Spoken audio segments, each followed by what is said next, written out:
Janet from another planet? Is Janet from another planet? Is Janet from another planet? Is Janet from another planet? Is Janet from another planet?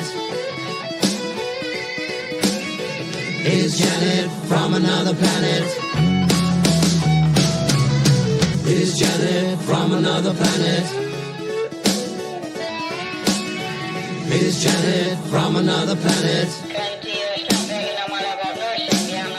Is Janet from another planet?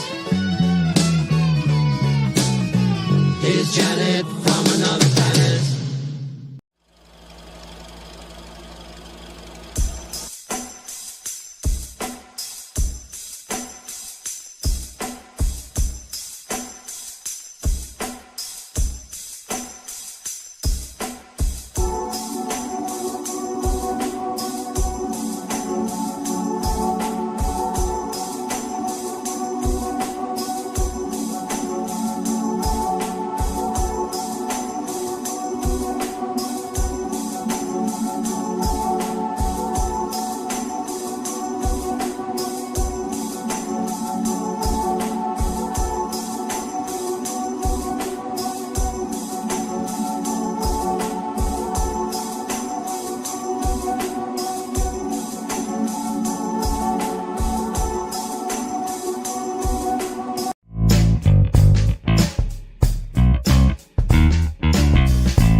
TV, it contains strong language, sexual situations, and violence. It is intended only for mature audiences.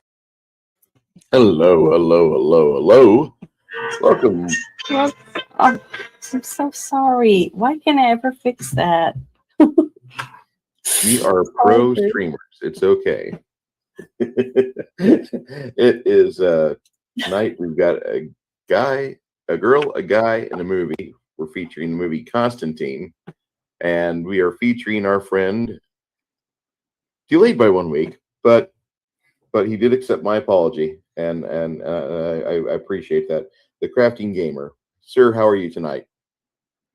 Doing pretty good. Fantastic. Janet, how are you? I'm good. Awesome. I'm really good. Just trying to make sure my wings don't stab me on my back of my chair. If need be, what we will do, we'll get the remains, the embers from the popcorn fire, and we'll start them on your wings, and that way you'll just have little nubs like at the very end of the movie. Yeah, that was really cool. The whole scene was really cool. awesome. Very cool. Crafting Gamer, you were supposed to be here last week. We'd done a stream right before this last week, and I didn't even. Bad and I were like, okay, blah blah blah. We started talking about Tremors, and you were there in chat. We're all chatting up, and just 3 hours, 3.5 hours goes by. It feels like it might be 4. I don't know. It was a long stream, and afterwards I'm like, uh-oh, I fucked up.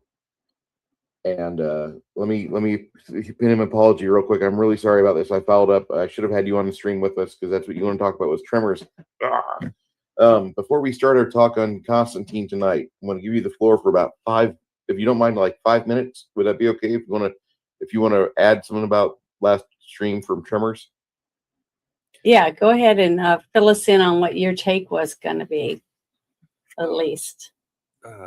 Shoot. Then we'll get into Constantine, and this is going to be a long stream, so don't worry. Yeah. We'll start with why I wanted to do Tremors. I wanted to do Tremors because it is a movie I grew up on, and it's a movie I think more people should see. Like Janet said throughout the whole movie, look at all those practical effects. Isn't that awesome? And like it, I have to agree, they are totally awesome. It's to this day one of my absolute favorite movies, and I believe even with how, for lack of a better term, primitive a lot of the effects were, I think the effects still hold up to modern day. Yes, it could be done better, but they're still really good effects. And another reason why I love this movie is the storyline itself. Like they don't explain why the gravoids attack slowly, but I always took it as they got hungry slowly. Like, especially like a little bit of a spoiler. I'm not going to say what happens, but in the fourth movie, they explain very well why the gravoids attack slowly in the first movie. And I love that. It wouldn't be. I would think that they would be attacking slowly because of a biological reason. Pretty much. That movie came out in 1990. When was your first viewing of it? Oh man, I literally as far back as I can remember, because I was born in 91, so I could have seen it anytime. And my parents did not shy away with such movies for me. I seen Alien when I was like 4 or 5. So I could have seen it just about any time. My parents would never have done that for me. I didn't have nightmares. I had nightmares of Alien. I had stupid nightmares, but that's I grew up during that time period, and that's just how it is. I mean, as I got older, things I didn't watch The Thing nearly as much as I do now. I would only imagine if I would have seen that when I was a young kid and actually actively watched it and watched everything going apart there in that facility. That would have been so cool. My bad. Yeah, I didn't have nightmares because of movies like that. I don't remember really having a memory of a real nightmare until I watched Jaws, because I did snorkel a lot and stuff like that. And I remember after that, I was petrified. Every time I'd swim, where you go out to the sandbar out there, I couldn't do it anymore because of the darkness underneath. Mm-hmm. And you got your mask on, you're looking down, and you wouldn't know if it was coming for you until it was too late and you're taken up out of the water. Oh, yeah. I feel like that with any deep water. Well, that was one of the only movies I remember when I first started having nightmares from something I watched on a screen. That was scary. Yeah. So with the first Tremors movie, would you say it leads into a good cohesive narrative for all the films that would be recommended for people that enjoy movies that excel with practical effects? Yes, up to the 5th or 6th movie, they went. I think it's the 6th and 7th movies. They went really heavily with digital, and though the 6th movie, yeah, I think it's the 6th movie. No, I'm thinking a different movie. No, so that would be the 5th movie went heavy with practical effects. The 6th movie went pretty well with a lot of practical effects. Or no, 5th movie special effects. Sorry, and the 7th movie does almost nothing but CGI. So I'd say it starts off strong with his practical effects, but it really starts relying heavily on CGI. Okay. And that kind of is modern Hollywood right there in a nutshell. I really love this movie, but the characters that are in this the first film, what was there something that you got out of the interactions between Earl and Val? Yes, it, especially as a kid, it made me feel like that's the kind of relationship I want with at least one other dude. It's like we are such good friends that it's practically stupid. And I've never had that relationship with anybody, but I think it would actually be pretty awesome to have that relationship with at least somebody, male or female.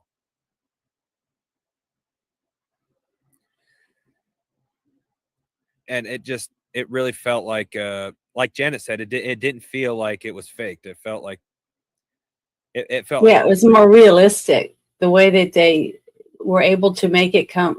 Still talking about we're still talking about Tremors, right? yes.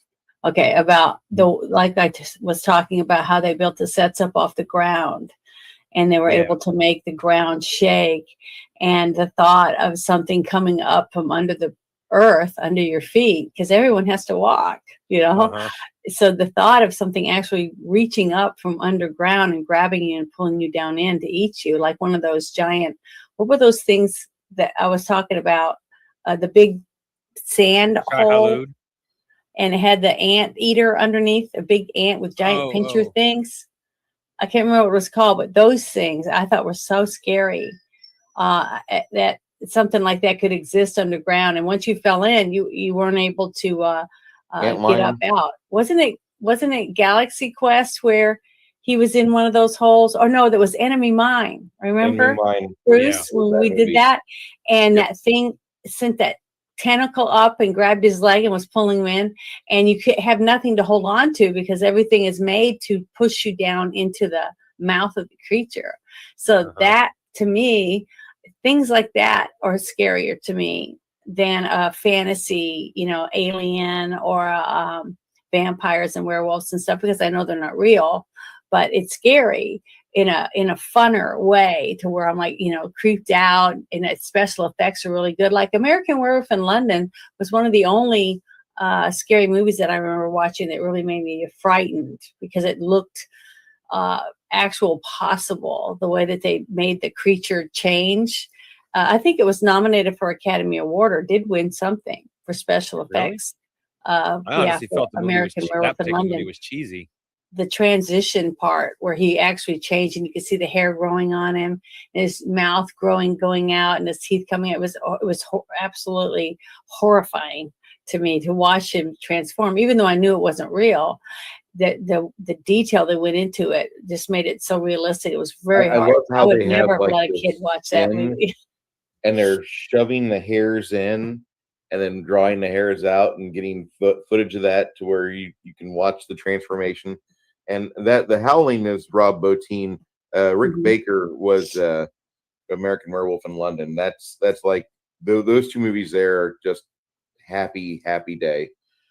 I'm sorry, Nerdy Ogre. Nerdy Ogre. The reason why we're talking about Constantine is last week I was supposed to have this man here with us to talk about Tremors, but I'm giving him his redemption, and I apologize about not having him on here. I can't apologize enough. I can't thank him enough for doing what he did with us, and for him to allow himself to come on here and talk about a movie which he didn't pick, which is Constantine, but I want him to talk at least a little bit about Tremors. So yeah. The practical effects you really like. I'm big on Reba McEntire's character in this movie. Like if I'm ever feeling not so manly, I just watch this film and let her be a prepper, and about a half hour later I'm good to go. She's the perfect 1990s woman. That's all I'm gonna say. I don't know. My dad fell in love with Reba McEntire in this film. So anyway, with that, with the ending of the movie, the way it was set up, and the way this giant tube worm just kind of splatters everywhere, and you see like ravioli or Chef Boyardee sauce just goes splatter everywhere. What was when you watched it for the first time? What was your thoughts? Do you remember? As a kid, my very first thought was, that looks like a penis. It does. You don't make that connection when you see it on the dirt, but when it comes out the cliff, it's like, yeah, it still has its sweater on. Yeah, I get it. That right there is just it's a scary penis with that gross looking thing that opens up as a mouth with those little. It's got some kind of disease. Well, I know plenty of women who would love that as being how males are set up. Not me. I don't want one that can eat me from the inside out. That's gross. I shouldn't have said that. I'm sorry. It's all right. Our Japanese viewership is going to go up because of this. Oh no, it's terrible. But yeah, but you're thinking about that was really scary to me. The way that they were able to make the thing open like that, but like a beak almost, like the inside of a octopus, Yeah. or a squid's mouth. It was really creepy and disgusting. I just like the detail they did on it, because it looked like it could have been from a documentary, some of the parts of it when it came out. Like the part that really creeped me out from that was when she broke the water line and the water was puddling on the ground, and it came and you got to see the veiny lines and stuff on those tongue things that came out, and with those horns on the sides of their head like a pit viper type thing. That was the creepiest to me scene, to see it clean, not dirty from all the dirt being on it. Yeah. It was disgusting. It was creepy at that part to me. This movie here in 1990 is probably one of my favorite movies of that year. Probably definitely in my top 3 for 1990. I don't even remember 1990 being a strong year for movies. 91 was great. 89 was great. 90 was like Oreo should be a delicious sandwich of more good stuff, but it's just kind of like vanilla. Mm-hmm. You have trimmers. That's about it. Now that we've done that, we will probably in the future want to talk about Trimmers 2 and maybe 3 later on. I think those would be really good selections. Tonight's movie is Constantine, Mm-hmm. and it stars Keanu Reeves, Tilda Swinton, quite a few other great actors and actresses in this film. Anytime you have the young miss from the Mummy films, anytime you have Rachel Weisz that's in a movie, I'm probably going to watch it. She stole your heart in the first Mummy movie by being a demure little librarian that turned badass in the Mummy Part 2. And the Mummy Part 3, she had no character arc that she saw for a reason for her to show up, so they put in Maria Bello instead. And that was kind of a slap in the face to us fans that liked that movie family. I love Maria Bello. She was great in Coyote Ugly. She did great in Payday. She was good in what's that one? The Pennsylvania Amish mafia film. There's one where she plays just a wife, and she doesn't even understand what she's married to.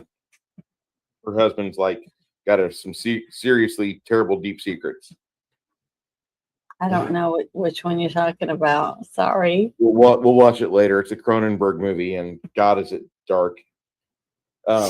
Yeah, Djimon Hounsou as he's Papa Midnight. Shia LaBeouf as fairly, actually not a bad character in this movie.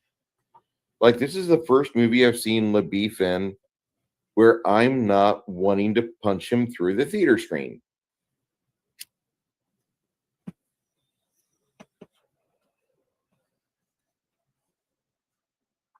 Did you see this in the theaters, Janet? Yeah, I think I did. I think I saw this at the movie theaters, and I'm really glad I did, because some of these scenes, to me, it took a comic book and made it into real life. That's how I could. It wasn't like when you saw Batman and you had the Joker and he looked just like he was in the comic book to me. When Jack Nicholson played him, the Joker. It was comical and very comic bookish, but Constantine wasn't. It was like, I think it was the director was named Francis Lawrence. He was making music videos before he made this, and you could tell the really cool effects in the background when he goes to hell, with the constant blowing of heat and flames and soot, and the creatures that are crawling around, and which were people, I guess, demons and people just tortured, tortured souls. But it's very, I don't know how to explain it, but you could definitely tell it was very music video looking to me from what I remember watching when MTV first started. All the extra, it seemed like they just spent huge amounts of money making videos and making them so unique, like the one where the guys or the woman's looking at a drawing on paper and it's moving a little bit and it starts to move, and the next he reaches out and grabs her and pulls her into the comic book. Yeah. Take on me. That's it. But uniqueness like that, okay, is what I took from this. Okay. To me, it didn't hurt the movie because it wasn't exactly like the comic book. It was like they took what was the story was about and made it real. They took it and made it into a real life situation. At least that's how it came across to me. And the special effects were I just loved it. I just couldn't believe how realistic it was. Like when he puts his feet in the water, okay, to have some way of cooling off and keeping from getting overheated, and had the cat. He was using the cat to go to another plane, to another dimension or whatever you want to call it. I just thought all of that was just genius. And I just thought the vision of the director was spot on for me to be drawn in immediately to his character, because it doesn't build up to anything. You don't have the whole story beforehand or anything. You just, all of a sudden he's on scene and you see what he does. And then throughout his arc in the movie, you learn about him, who he is, his background and things like that.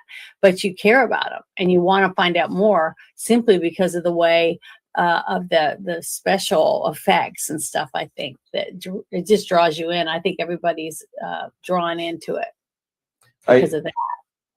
I like the set design, and I think the director of photography needs. I really hope they made some serious awards with the photography in this movie. That's like above and beyond. My favorite part of this film is how this movie was photographed and how they did the transitions from the real world to hell and back again. Cracking Gamer, did you see this movie in theaters? No, I've only seen one movie in theaters, and that was the Simpsons movie. And I do not regret that because of one scene. If you were in the theater, the mad scientist flies by with a banner at the very beginning of the movie and says, "Simpsons movie on the big screen." Like I'm so glad I've seen the movie just for that one scene. Oh, I'm glad that's you got the only to see one that. I've seen. What movie was that? The Simpsons. The Simpson movie, and he said, "Oh, you can see my doodle." And it is covered up by things the whole time he's going down on the thing on the skateboard naked. You're talking about that movie, right? Oh, he's froze up, I think. I don't know. Oh, me? Are you froze up? Yeah, I was talking to you. What's on you, Bruce. Gamer? You Wasn't that the painting movie? mine, right? I realize that, but there's a few chips on here I'm going to fix first. Oh, okay. Chips? Oh. Man, I thought I was more careful than that. It's all right. But I really thought that the director went above and beyond to portray Constantine and what he was dealing with on a daily basis, and the fact that because of what he's been doing for so many years, he knew that something wasn't right, because it was more certain types of demons that were appearing more and more regular that normally you would never see. Very, very rare. So that I thought was very intriguing. Yeah. The way they handled all that. Oh, slight interruption. Almost forgot. Bruce, I forgot to take pictures of that particular of the Skeletor I painted. If you wouldn't mind taking pictures and putting them on Discord, I would then put the listing of the paints and inks I used, and in what combination, since I had to mix a couple colors to get the skin. That'll work. They're making another Constantine movie? Part 2, they've got stills already out. Stills are Is it released. gonna be? Is it gonna be the Keanu in it? Yes, it is. Oh, oh my I'll goodness! check it out at the Something I'm library actually gonna look forward to watching. yeah. I'll check it out if I check it for free first, and if I like it, I'll buy it. But yeah, uh, I just thought the setup of him and how and his relationship with Gabriel was like he's talked to Gabriel many times over the years and yeah. argued with them. And you could tell instantly the character of Gabriel was jealous. He had disdain for humans, even though he was forced to go there. And he felt it was his duty or their duty, because there's not really a male or female for angels, that it was their duty to teach men and women to respect God. And this was their point of view of how they were going to make mankind suffer enough to where when they decided to do something for God, that they meant it and that they earned it. They earned the right to have a soul, basically.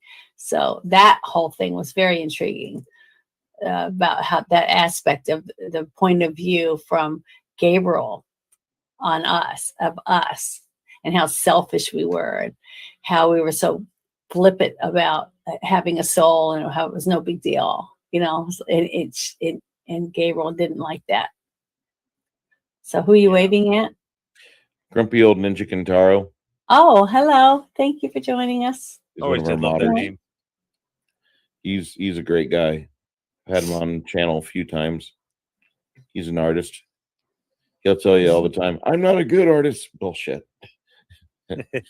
I wish I could draw like you. Every artist thinks that they could be better. That if I just did this a little different, I did that a little better, maybe I'd get better, but that's just the way it is. I mean, every artist, no matter what you are, a painter, a musician, an actor, a sculptor, anything, it's not good enough. It's never going to be right. So. Yeah. Well, speaking of self-critical artists, yes, does the bust I make look like it's wet, like it's wet in the rain? Like that's why the purple is uneven and the face has drips on it. It's meant to look as if it's wet from being in a fight with He-Man in the rain. It looks like Skeletor has been in the precipitation a little bit. Okay, because that's what I was aiming for. It has that authentic, like, wet look to it. I am going to hit it with another clear coat because you have a couple chips here, and I think the more I handle it, the worse it's going to get. All right, well, I only put one on because I'm not familiar with this clear coat. Next time I do it, next time I color cut something, I'll make sure to put on at least 2 coats. This is a good bridge between matte and glossy. Okay. I don't know if you have this. No, actually, I will. Give me a second, and I will show you what I have.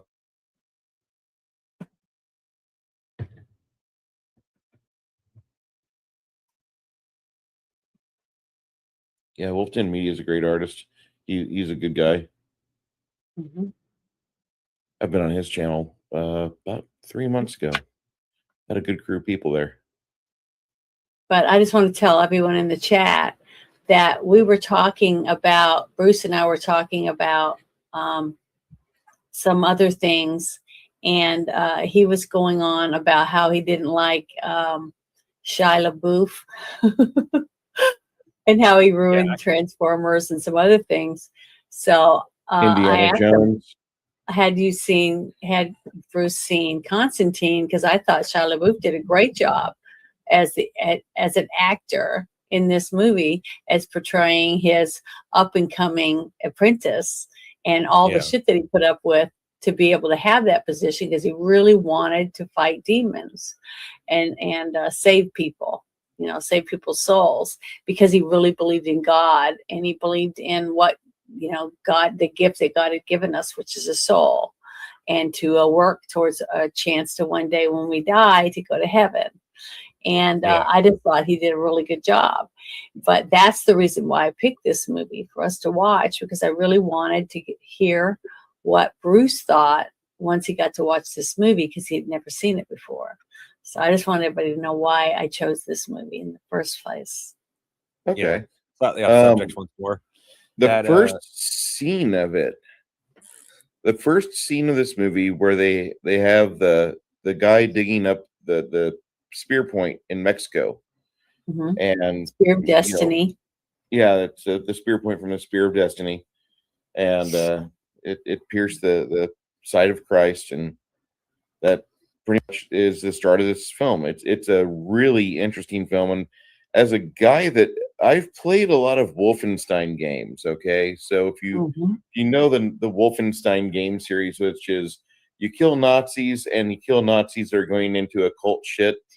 So I'm automatically into this because one of the Wolfenstein games is about the Spear of Destiny, and I'm like, oh, that's great, cool, and like that's the only scene in the movie where you see anything Nazi-esque where anybody does any violence, and the guy gets hit by a car and the car crumples and he just keeps like on a tin going. can. Yeah, the car collapses. You know when you step on a soda can when it's laying sideways and it curls around your foot? That's how that car was. And that did such a great job of just showing how things have changed for this young man carrying the spear now, and he's basically unstoppable. And then you have the scene after that where you have the exorcism scene with your introduction to Shia LaBeouf's Chad character, and you have John introduced as well. And then you get to see a really good set of special effects as this demon tries to bust out of the mirrored trap that they lure it into. And holy cow, if that is not one of the neatest CGI stunts I've ever seen, I really enjoy it. And I from the rest of the movie, I thought I'm going to be entertained. No matter what, I'm going to be entertained. And that was me throughout this entire film. I was entertained. This is the Spear of Longinus. Yes, it is Longinus or whatever. Spear of Destiny. We all know what we're talking about. But well, there might be some people that don't know what the Spear of Destiny is. Well, okay. That, you know, they might not be Catholic or whatever, or maybe they're not really into, you know, that story about Jesus dying on the cross and, you know, what he died from. Sorry. Very true. That just reminded me of something from my childhood.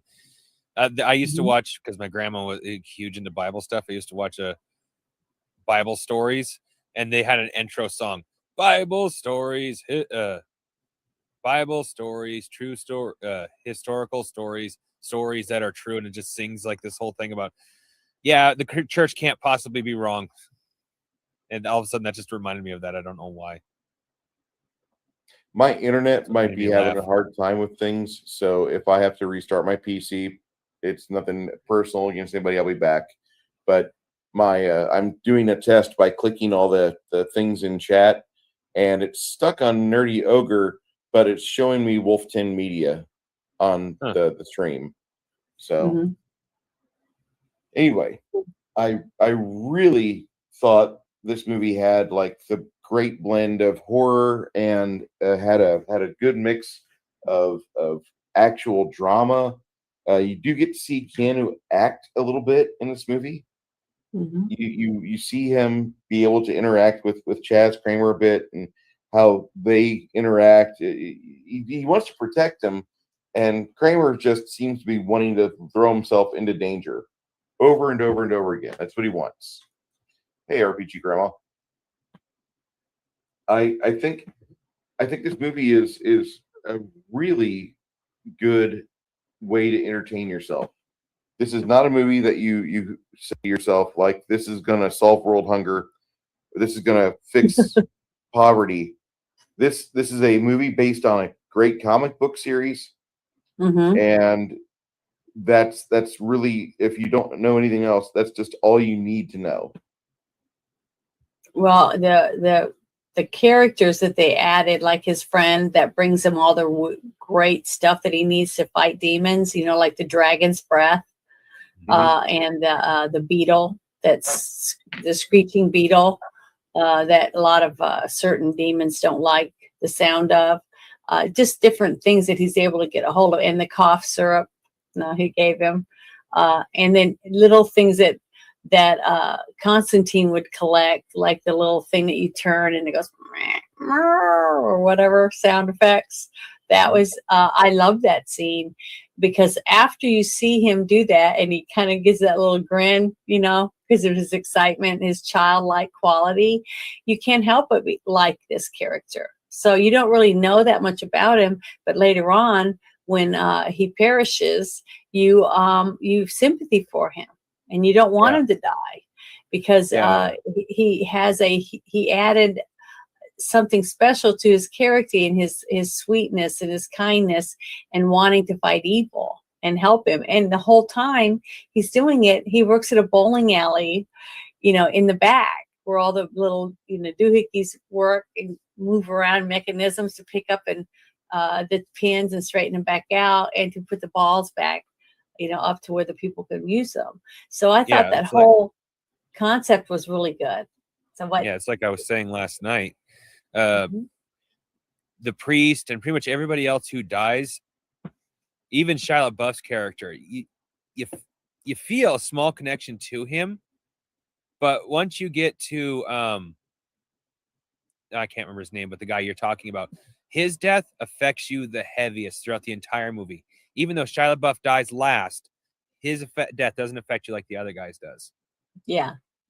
The priest, you didn't really get to find out as much about him either, and but you knew he was gifted. He had a gift, and you could see that's probably why he became a priest, because as you saw him sitting at the table, first he had that amulet on for protection from demons and stuff, and Constantine was able to talk him to taking it off. He's trying to help him become more, be more courageous and believe in himself, his strength, his inner strength, to protect him in his faith, to protect him from the demons, right? And so he takes it off of him and puts it in his pocket on his jacket. Well, he was weak. He was weak in his mind to believe that he didn't have what he needed to protect himself. To be able to do exorcisms and stuff, and believe in the faith from God's power to be able to fight off the demons with his cross or his different scriptures, things like that. So he lacked faith. So after he left that one thing, after he was doing the reading, and he had the stack of newspapers on there and using his gift that God gave him, and his eyes rolled back, and his eyes were white, and then he's touching the newspapers, and that's how he finds out about the police officer's sister that had jumped off the building and committed suicide.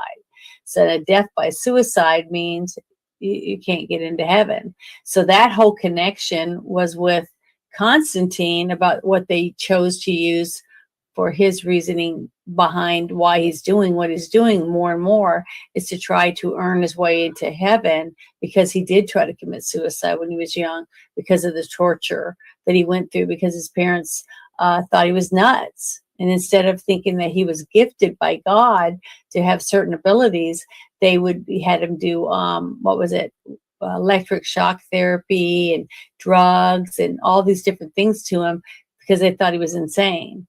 And so he just didn't want to live that way anymore. So he tried to take his own life, which is a sin, to commit suicide. So basically that was the connection for me to help me understand Constantine's dilemma, and how he feels terrible, because he does believe in heaven and hell, because he could see it, because he sees it every day. He's fighting demons. And in that scene where he goes to the house, and his apprentice drives him there, and his apprentice wants to go up there and blah, blah, blah. And he tells him no, but every time he tells him to stay in the car, he doesn't really listen to him. He doesn't do exactly what he tells him to. So he does have a lot to learn. He is knowledgeable, though, about the Bible and different procedures and what you should do, or what kind of artifacts you need to perform certain things that you need done, and to try to be one step ahead of the demons and outthink them.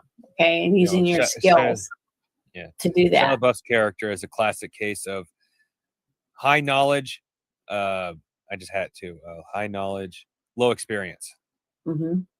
Well, he's not getting any experience because Constantine won't let him, because he doesn't want to have another death on his hands, basically, or someone dying because of him putting them in harm's way. But he let him take him places and stuff, so he was definitely in danger. He just wasn't right there next to him. But when he sees that girl, or when the mother is taking a cup of tea to her daughter that's sick, and she opens the door, I thought that was a really believable, scary scene. And she opens the door, and you see the look of fright on her face, and then you get to see in the crack into the room, and you see the girl up on the wall, like a creature Spider. of some sort. Yeah, a demon. And she's hanging from the ceiling, and her hair is hanging towards the floor, and she's all hideous. Her face is all hideous and everything. So then you realize that she's possessed, so they call Constantine to do a ritual on her. And what was really cool, though, is when he goes in, he's all calm and collected, very cool, like he does it all the time. And then he pulls all the different symbols, because he's trying to think of what demon he thinks is in there, right? So he's doing all these different symbols, religious symbols, to use to put on her forehead while he's reading scripture or whatever. And that's when he realizes that it's a soldier demon, one of the really strong ones that don't ever come to or up on our plane. And the whole ritual where they get a big mirror and holds it above him to draw him into the mirror, which was really cool. I just thought the different things that they did, different ways they use spells and water, the common day things that are around your house, to fight demons. I just thought that made it even more intriguing. What do you guys think about that kind of stuff? I actually really liked, I really liked how they incorporated that kind of stuff, because I'm not the most religious, but I have seen a lot of different stuff about that, because no matter if you're religious or not, religion is a great place for inspiration for ideas. So I know a few things, at least, and they incorporated things that make sense, that along with what I knew. If it's true, if it goes directly into the how the Bible's written, I don't know, but it works with what I do know, and so I really liked it. Yeah, I thought it was that was part of the thing that I thought was really, really unique about the vision of this director. The details that he had to put in it, because you got to remember, this director was someone who made music videos. So it was a very small feature, a very small feature of a movie. And you have to have a lot crammed into every scene, because it's a story being told by someone singing, So I just love that the visual aid that he used throughout the whole movie. And just like I said about all the sets, I thought the sets were phenomenal, because the room that they chose where the girl walked up the building, committed suicide, right? And she falls, and you see her falling and falling, and she's getting closer and closer to the camera from that very high building she leaped from, and then she crashes through the roof that's above the therapy pool, at the hospital. Mm-hmm. And it's got that echoey quality, because you could tell that when they filmed it in a real room with a pool in it, because it had that I can't explain it. It's like an echoey sound when you talk and you're walking and making noise in a room that has a pool in it. It's a big in-ground pool. It just has this weird echoing. Water conducts the sound better than the air around it, so so you're going to get a good reverb off of the water. It was, I just thought that gave me the goosebumps. I mean, it was so eerie the way they did all of that part of it, that whole thing in that part of the hospital. It just made it so creepy. And the fact that the police showed up and they had videotape showing how she walked right through the door, and how a patient can just get out of their room and just walk up to this roof and jump off. I just thought that was kind of far-fetched a little bit when I thought about it. Because the first time I saw it, I didn't think about that at all. But, now I'm an adult and I'm looking at it as an adult, you see the little flaws that were here and there, but it wasn't any flaws that I could see in the special effects that he chose to use. And I wish more people that made music videos did the special effects for movies, because man, it was just freaking awesomeness. Like when they busted out of hell, okay, and he comes back and the steam is just coming off his whole body. That was an awesome effect. I mean, to me, that gave me goosebumps just watching it, because it was so believable to me that if I walked in a room and I saw somebody that supposedly was telling me they were going to go to hell to see if my sister was there, and then you see the steam coming off and he's coughing and stuff, and she smells the smell of sulfur, right? And she's reacting to that, and then he opens his hand and he has her wristband from the hospital. And that. Which, if you remember a little detail, they show it when she's looking at the corpse of her sister. She doesn't have one on. Yeah, but she has that mark on her wrist. That pentagram mark that they kind of. I don't know. I don't know if it just wasn't prominent enough that they noticed it. I guess I would have noticed it after the autopsy. But all this stuff is happening pretty quickly. Once that part happens on the thing, because and that's when you start realizing that all the stuff where the guy had found the spear, that all of that was set up by Gabriel, because Gabriel wants to start the end of the world.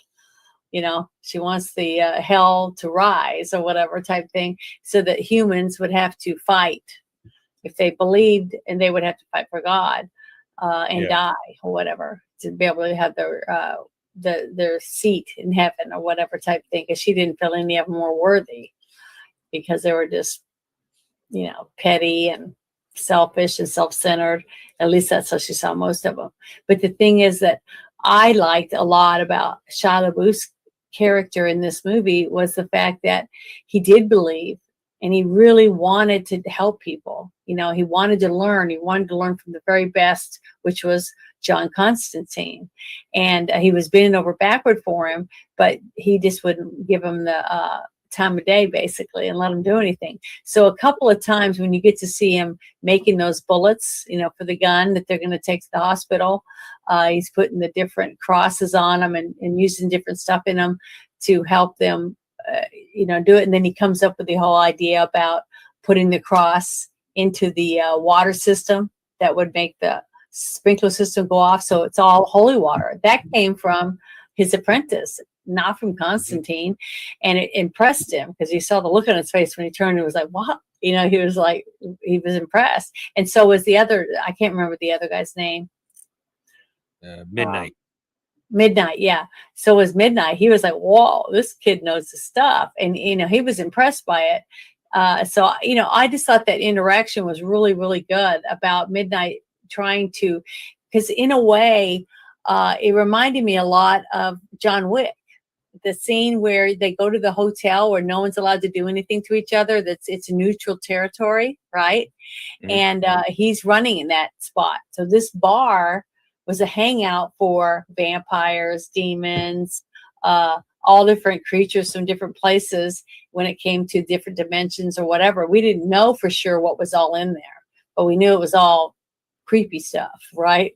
And Constantine would go there to get information, and they weren't allowed to do anything there. No one was allowed to cause any kind of problems, because I guess Midnight was a powerful enough person that he could send you back where you came from if you got in trouble.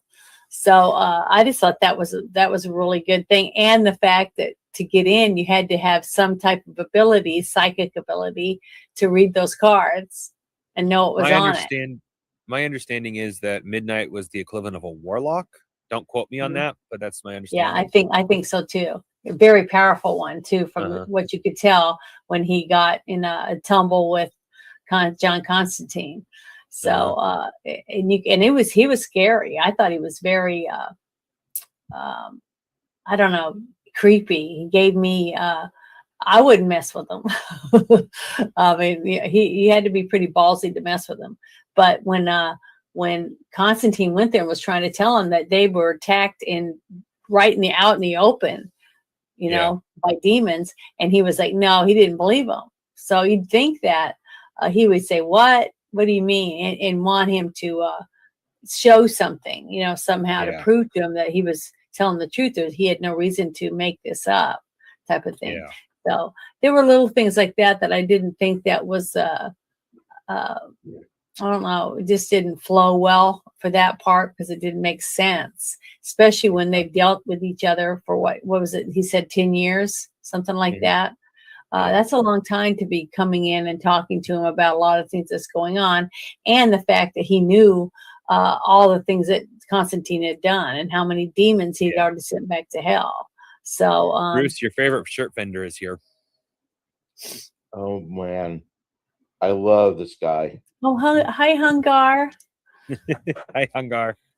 Yeah, I wanted to say hi to him. I just saw him in the chat. I'm sorry, I can't read and talk at the same time. Uh-oh. Maybe it's I got blonde roots or something. For those who are curious what just happened, I'm living with a broken chair. I'll be replacing it within the next couple of months, but I have certain other bills that are more important. So do you have anything to say about all the stuff we just talked about, Bruce? I pretty much agree with you on this movie. Okay, I don't have a need to debate you on this. Did you hear what I said? Mm-mm. I don't have a need. I heard every other word. I have no need to debate you on this. Oh, I don't want you to debate me. I just wanted to hear your personal opinion on it.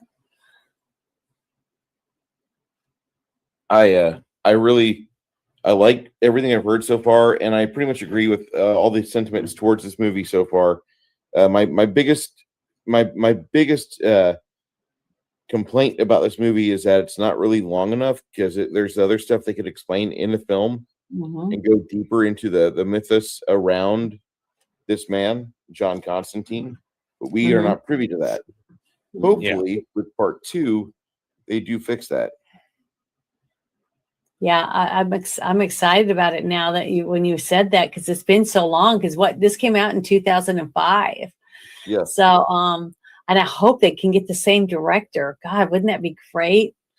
Mhm. I think it would be awesome if they could get the same director and use the same type of effects and everything, because it was just even now. I mean, to me, the special effects held up all this time very well, because it was very just well done. I mean, it's just phenomenal, the special effects, to me, the way I saw it. Even the way that when the Gabriel, you know, the wings, and then you see the priest after he was trying to quench his thirst, you know, with the alcohol, but the demon was able to make him not be able to quench his thirst. So he was drinking and drinking and drinking all the different types of alcohol, trying to calm himself, because he had taken off his amulet, you see, and he had so much belief in the amulet when it was really in him, but he didn't believe in himself strong enough. So the next thing you know, he starts throwing up all the alcohol, because he was dying from alcohol poisoning, because he had drank so much. He was busting all those bottles and trying to drink, but he was drinking. He just couldn't feel the sensation of it quenching his thirst with the alcohol, because the demon wouldn't let him. So that whole way he died was just really gruesome. And then you turn and you see the guy that's bending down, holding his hand, talking to him. He just looks like a normal guy. But then when they're there and they look at him, they see that he's an angel. He's a part angel or whatever on Earth. So I just thought that was really good. It kind of comforted me in a way to think about it, because I've seen lots of interesting videos of showing of like a shadowy figures above people that have been dying, that were dying in car accidents and stuff. And I always wanted to believe that they were comforted somehow by an angel or somebody there to be with them, so they weren't by themselves. And you know, I just thought that was I liked that vision that the director was trying to show, that we aren't alone, that maybe there are guardian angels or archangels or things like that to be here to help balance out the fact that Satan has reign over the earth until you know, tribulation or whatever. So I'm not a Catholic though. I don't believe in you know, bowing down to a cross on the wall or any of those type of things. I think that's worshiping a God, you know, an image of, you know, God or whatever. And I just don't believe in that myself personally. But my sister, she converted to become a Catholic so she could get married to the man she chose. I will be right back. My camera just okay. arrived, and I'm excited to use it. I will have to leave the studio because if I try to plug it in while I'm in the studio, it won't work. I've learned that the hard way. So I'm going to leave, and I'll be back in a few minutes. Okay. But to me, I just thought all of that, the vision of the director was just, I just loved it. You just don't see that very often. It's very, very rare that you can see the actual vision that your director wants you to see. And I just thought he was great at it, even though I'd never heard of this guy, you know. Had you ever heard of him? Never a day before I started doing the research for this. Yeah, Francis Lawrence. And when I was researching, that's how I found it. I said, now I understand why. Because if you go watch like Rammstein, you know, some of their videos, it's a beautiful theatrical movie, basically miniature tiny movie, all based around whatever they're singing about. But the costumes and the scenery and everything, the detail, the rich colors and everything, it's just so beautiful. It draws you into it, and you have to be able to draw them in fast and get them in to watch the whole video right away, really quickly. And you can do that with visual aids. So the fact that he used the visual aids to draw you into the different characters really fast, I thought was really good. But like the scene where Constantine takes, what was the detective's name? Which the one? woman. I can't remember what her name was. I'm really bad about that. But when he took her to his sister's apartment, okay, or not the apartment, but the hospital room, and he's trying to talk to her, and he says, "You were a twin." So that's another thing. Remember when he came out from hell to prove that her sister was in hell because she did commit suicide. So and he gave her Angela Dodson and Isabella Dodson. Okay, so Isabella was the sister that died. Okay, so the thing is that when he's talking to her, he says twins share a special link, okay, where you share each other's thoughts and you can almost think what they're thinking when they're thinking it, at the moment they're thinking it. And then if something was to happen to one, you know something's wrong. You have a sense of it because you're their twin. So what was your sister doing that night before she walked off the roof? And she said, no, I don't know. And she didn't want to put herself in her sister's shoes, whatever, try to think it through her sister. And then finally she remembered that when they were kids, they used to draw on the windows, and you'd have to put your hot breath on there to read what the other person left for them, because they couldn't write it down because both of them had psychic abilities, and she didn't want to get tortured, basically like her sister was being tortured, them trying to cure her for her ailment, that whatever it is that she was, her psychosis or whatever. So they would secretly leave messages for each other. And the fact that they were able to do that and no one knew about it, because he said she left something specifically for you to find, not for the detectives to find, but for her twin. And so I thought that whole scene was just really, really intense. And he's right up on her, right up in her face, in her space, and her fighting with him about, not wanting to share and wanting him to back off, but he wouldn't back down. He was very aggressive about it. And in a way, it was kind of highly sexualized to me. I mean, it was very sexually intimidating because he was in her, right up into her face, and he was like, grabbing her, and he, I don't know, I can't explain it, but I thought it was a big turn on for me. I thought the way he was trying to force her to listen to what he was trying to say and put her in a position to where she could link up with her sister's spirit, basically, type thing. I just thought that was really, really intense, a very intense scene for me.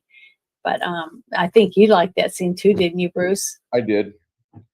I liked the hell scenes quite a bit. I shouldn't have, but I really enjoyed the hell scenes. The only thing better than the director of photography and the scenery whenever hell was presented was the gun that John Constantine carries throughout the whole movie. There might be bigger out there, but the only thing that would make that gun cooler would be if it would set you on illusionary fire, and then it would drain your hit points. Basically, it would damage you, and that would be the only thing that'd be cooler, is if like you watch somebody try to use that and they just start to combust as they're unloading 3, 4, 5, 6 bullets, and all of a sudden they're like, and they fall to the ground and they're burning, and maybe they break into a bunch of little burning people like in the movie The Gate. But that gun is so fucking cool. Like, the only way it'd be cooler is if it had tits and was on fire. That's it. Yeah. That is the coolest gun in any movie I've ever seen. And it was very, very well designed. And I was just so impressed with it. Granted, it's a fictional movie, Bruce. It's not a real gun. But it's so cool.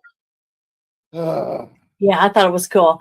And the scene where he's walking in the street with her while they're talking, and the demons start to come, okay, and the lights are flickering, and there's no one on the street. It's absolutely barren in a huge city. That was another thing I thought was interesting, how that one camera caught every detail of the girl, jumping off the roof, but all this other chaos is going on, and not one police officer shows up. Nobody shows up for any of the important stuff. Yeah, for the actual death of all these people. I mean, you got on camera, you got all these people standing down there in that health center area of the hospital, right? And then all of a sudden, all the sprinklers come on, and they're all screaming and in agony because they're all getting holy water on them because they're all demons, basically. So maybe they nobody can see them. Maybe we're seeing them because we know they're demons and we're watching the movie, but maybe the demons weren't really there. Just like the guy that was, what was her name? Gabriel? Gwen Stefani's ex-husband. Gavin Rossdale. Yeah, Gavin was pretending to be that like CEO of that whatever corporation it was, and he was able to just live, a great life and influence people and enjoy the agony he caused in people through influencing them to make bad decisions, right? But that whole scene when he pulls those brass knuckles out with the little crosses and stuff on them, man, I thought that was badass. I can't believe you didn't bring that up, because that was a really badass set of brass knuckles to be able to beat the crap out of a demon with them, because it made him extra powerful. It was almost like he had a Hulk smash hand, you know what I mean? He was pummeling this guy, and he was tearing him to shreds. His face was coming apart and everything because it was a holy brass knuckles. I just thought that was kick butt. I just love that. And doing that whole thing the way he did it. And was it he went through the wall? Was it the dragon's breath that was able to burn the hole? Because he was looking at himself in the mirror. Remember, he was admiring his handsomeness. Yep. And then the mirror starts warping and you see his face kind of molding. Is because he was burning a hole through the wall with that dragon's breath, I think. if I remember, that's what happened on that. I thought that was a super cool scene. I really liked it. And I was really surprised. I remember when I first saw him in that thing, and I was like, he is very handsome. Her husband was very attractive. She's not with him anymore because apparently he must have been a real dickhead. But I thought it was a really good scene. Very He's probably intense. just really good with all the other girls too. What? He's probably just really good with all the other girls too. Oh, yeah, that's probably why they got divorced. But the thing is, I thought he did a good job because I never saw him acting in anything before that. No, he did good in this movie. So I thought he did really good as a character to play a demon, and a nice dressed one. You know, he looks, you know, he's dressed to the nines. You know, he was very decked out. He looked very rich. So whatever job he had, there was a lot of demons because you saw in the scene where they were waiting for the birth of the son of the devil's son, right? Mm-hmm. The son of the devil was wanting to be born on earth where he could come and start Armageddon or whatever and rule over the earth. And so that whole scene when he had all those people around to rejoice, you know, the demons that were dressed as people that looked like people waiting around to rejoice when the second coming was going to happen because they were going to, Revelations was going to begin or whatever. So I thought that whole thing was really creepy when she's laying on the ground and you see that face moving around in her stomach trying to come out. And then Gabriel comes down to cut her open so she can start the whole process of it. Right at the moment that the devil comes, remember, what was it? Midnight said, you're the one soul that Satan himself would, Lucifer himself would come to get himself, you know, in person. Because he would be so excited to have Constantine, one of his battles, you know, the person who keeps sending back all the bad guys, you know, back to hell. And he's having to send more and more people because Constantine's getting rid of them, you know, almost as fast as he can get them there. So he didn't like him. And he couldn't wait to have him in hell with him. So I thought that was a really good. And the actor they got to portray Satan, and it's so cool when Satan does appear and he drops down and lands on the ground. You see his 2 feet; they're all covered with soot. You know, they're black and oily looking. And then he sets down gently on the ground, and he's wearing a complete white suit. You know, like I just thought that was very intriguing vision from the director to see that's what he wanted the devil to look like. You know. And the tattoos you could see on his neck that were going down like that in points that were coming up, it made you want to know what the rest of the tattoo looked like because it had to be really creepy. You know what I mean? But then he's sitting there. But what was so cool was when you saw him cut his wrists, when you saw him, Constantine cut his wrists, and he's sitting there bleeding out. And then you see his watch is on the ground, and then all of a sudden you see the clock going click, click, yep, getting slower and slower down, counting down, and then it stops. So time stopped, and then you see that's when Lucifer comes down, you know, and the whole concept of that was just really, really. I just thought it was phenomenal. I just loved it. I mean, I could watch this movie every month and I still would enjoy it because there's just so much detail in it. And the story was just so well told that you didn't have to have anybody explain anything to you because you understood everything that was going on because you couldn't help but watch because it was so good. You know what I mean? The entertainment value was just through the roof, I thought, to draw you in to watch it. I'm doing all the talking, so I'm gonna. That's fine. You're okay. completely good. I hate to do that. Movie, but you like the movie a little more than I did, and I'm okay with that because this movie is a good movie for me. But this isn't like an instant classic for me. It's this was right up my genre. I mean, this is you know, it's got everything I like. It's got horror, it's got intrigue, it's got a slight bit of chance, maybe romance between the two characters, and because she's psychic and she has abilities, herself, and so does he. So they're they're similar. They're from the same cloth. They're cut from the same, cookie cutter or whatever you want to call it. So they could possibly have had a relationship afterward, because they had good chemistry between the two of them. And then you get to see Shia LaBeouf's character step one up when he gets to go inside and try to save her from the devil's son coming through her body, because he basically impregnated her with himself, through another demon type thing. It was really gruesome, the whole thing, when you think about it. But when he drops her into the water, that was his way of being able to get her into hell. That whole near death thing where you almost drowned, you right there on the cusp of death is when you're able to transform into the other plane. So that whole concept was really good. And then when she jumps out of the water and she's a demon, you can tell that she's got a demon in her because she's possessed, because her you can see her skin is translucent now, and you can see all the blood vessels in her neck and in her face and everything. And her eyes are like just all bloodshot and glowing almost. So all that was just really good. And that's when he knew that she was possessed and that they had to do something. And so they tried to hold her down. Shia LaBeouf's helping to do like an exorcism. But the thing is, it wasn't just a normal possession, because now he actually had the son of Lucifer inside of her trying to come out, because it had to be born from a woman or whatever, to a psychic human woman to be able to start the whole, the holy war type stuff or whatever. So I thought that was really good. But when he's about to die, and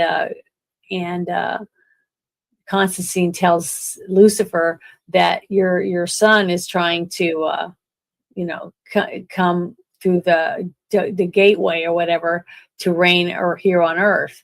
And he's like, no, he wouldn't do that. He's where he belongs or whatever type of thing. And he goes, and plus Gabriel's in there too, because Gabriel's trying to help him. So Lucifer is intrigued by what he says, but he's more excited about being able to take Constantine's soul with him back to hell, that he doesn't want to leave. And then that's when Constantine says, well, what's another 25, 30 seconds? All you have to do is go look.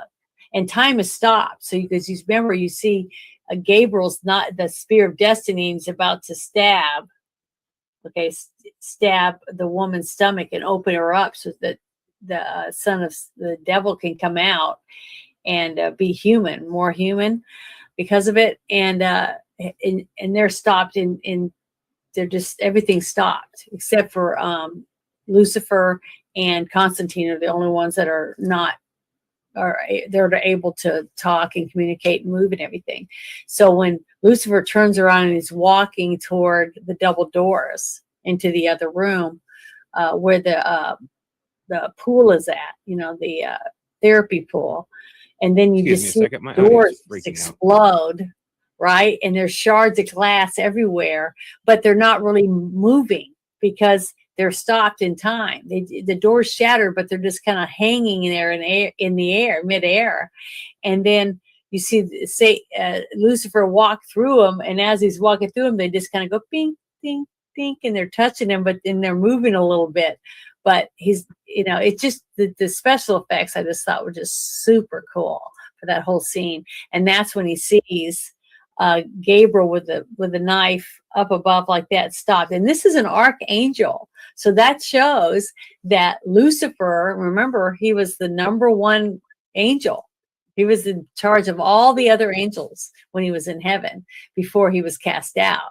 So the fact that he could stop Gabriel from, in midair from Janet, stabbing I'll be right back. that woman, I thought was really good. What?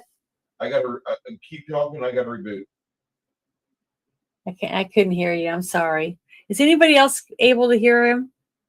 I was able to hear him, but that's because I just re-entered and my audio is freaking out, so I couldn't hear you. That's why I had to re-enter, and he said he'll be right back. He has to reboot. So okay. everybody's having StreamYard's problems tonight.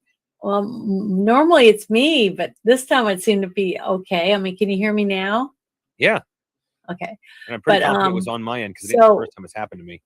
Lucifer grabs the woman that's on the floor and he slowly pulls her out of the way right as he lets time start again, and Gabriel stabs the floor and it goes into the tile. That's how strong that was. And that, I thought that was just a really, really cool scene. And basically when you looked up at Lucifer, he's holding his son, and his son's squirming around, because he's like a demon basically. And then he casts him back down to hell. He throws him back down there. So to see the extreme power that Lucifer had just on earth, and he was able to stop time, all the things he was able to do, how powerful he was, way more powerful than Gabriel was as an archangel. So I just thought that it gave me goosebumps. And just thinking about it right now, that whole scene, it gives me chills because, I do believe in the devil. So, I do believe in the supernatural and things like that to some degrees when it comes to reality in my life. Even though I don't believe in vampires and werewolves and things like that, I do believe in spirits, and I do believe in heaven and hell, so all of that was very, in the emphasis on smoking, and that if you smoke over, like what Gabriel said to him, well, you've been smoking for 20 years, 3 packs a day, you knew you were going to end up getting cancer. She was like being a butt to him, but also still telling the truth to him, Yeah. So the emphasis they kept putting on him smoking, chain smoking. And then what was the other thing was alcohol addiction, so they had 2 major addictions right up front and showing how bad they were, and that you can die from drinking too much alcohol and you can die from smoking. So that was 2 things that were, I was surprised that were in the movie, because that's 2 of the biggest money-making things that you can have, in the United States, is being a manufacturer of alcohol, firearms, and cigarettes, right? Tobacco products. So to me, that was like a major stab at those industries, through the eyes of the person that wanted to see this movie come to life. So I just thought that was very interesting that they chose to do that. And that might be one of the reasons why the movie didn't do as well as they thought it would, especially with a huge star just leaving from making The Matrix. And then the actress had just done The Mummy, right? Yeah. So she had 2 big actors in this movie. And I just thought that was just really shocking to me that it didn't make as much money. Because I thought it was an awesome movie. I didn't know that it didn't make as much money as as a blockbuster. It wasn't a big blockbuster movie because I thought it would be. Kind of like Treasure Island or Cutthroat Island, excuse me. Mm-hmm. Deserved way better than it got. Yeah. But I'm just amazed at the vision of this director and how he was able to get us to see his vision, like, his version of hell, what hell looked like to him. Yeah. And I just thought I don't want to go there. If hell looks anything even half remotely as disgusting and scary as that was, I just thought it was just very scary. To me, it was a place I do not want to ever go, especially knowing I'm going to be there for eternity. It's a horrible way to go. I don't want to be there. So I just thought it was phenomenal. The whole story, the storyline behind the 2 characters and how they met, and that both of them were touched, and the thing is, a lot of people, I think, when you think about it, when it comes to religion, a lot of people would instantly think that if your child was able to tell the future, or see something happening that no one else could see, and then the after effects, everybody could see the after effects, but they couldn't see it when it was happening. Any of those things. If your child said, I saw grandma, and I was talking to grandma today, and she was sitting over there in that chair, but she'd been dead for 10 years. That You're was going her favorite chair. Yeah, but you could take your child to the doctor because you said that it can't be a good thing. So even if a child does have special gifts, how many families are going to accept that maybe your child's blessed with a blessing from God? You'd automatically, most people, 99%, I'd say, would think, oh, my kid's nuts. I got to get him on meds, or I got to get him to a therapist or whatever else, instead of trying to bring in a priest or something like that to help you figure out whether or not this was a gift or not. Like, what was that movie? That other movie was called Ghost or something like that. Ghost, yeah, with Pat Swayze. Powder. Remember the movie Powder? Back in '93. That was a really good movie, and this was a person that was unique. It was a different person.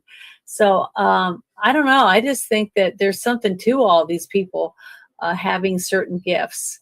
I'm not saying I believe all of them, but I do believe there are people with it, with the power of precognition or certain things that, healing abilities, things like that. But it's sad that so many people just want to shut it out and just push them aside and think that, well, they're damaged goods, that type of thing. So I don't know. I just think it's very interesting, the whole concept that they were trying to show us in this movie. That's why they took a comic book character that was typically a comic book that had great, cool stories and stuff in it, but to try to make it lifelike. And I thought he did a really good job. I don't mean to interrupt you during a good Go ahead. Thing, Janet. But Bruce, if I remember correctly, that one's base doesn't really touch the Skeletor, so it might not. Oh, it does glue. Okay, never mind. I could have sworn those two didn't touch, so you would have had to glue the spine, not the. No, the base glued just fine. Never mind. I have stand corrected. You did good. You really did good. This is his version that he did. I'm glossing it so I can protect it from getting more and more chips on it, because it seems to be. I didn't use enough. I didn't use enough sealant on it. It's okay. I'm getting that on there now. I don't remember there being a lot of stunts in this movie. There's a lot of not really. I mean, I'd say the most stunt heavy scene is pretty much CGI from the which is the scene with all the demons. Yes. I love the scene where the holy water is given to the sprinklers, and the sprinklers know what to do. The sprinklers understood the assignment. And, well, the thing is, I thought it was great achievement for Shia LaBeouf's character as an apprentice to be able to actually do something hands-on that worked, because it really helped out and weakened the demons so that he could kick their ass, with the gun that he had. And I just thought it was really cool. As, the woman's going, what? Holy water? She couldn't believe it. The one demon, his face was peeling off because of the holy water. I just thought there's actually a story arc with that demon that's in the cut scene and the cut scenes, which is she and Constantine actually has a sexual relationship. Oh, with that demon? Yeah, and she like they could have reshot that scene to make it seem less like I always was. Her attitude is like, why would you do this? Instead of like, it pisses me off. And I always wondered about that. Then we see in the cut in the special features, you find out that she and Constantine actually have a relationship. And one of the cut scenes was where he actually lets her live and lets her go. Mm-hmm. And it's like, if you're going to cut the character. Don't leave one line that makes you wonder what. It's obvious those two have a relationship at that point, because it isn't you're pissing me off. It's why would you do this to me? Yeah.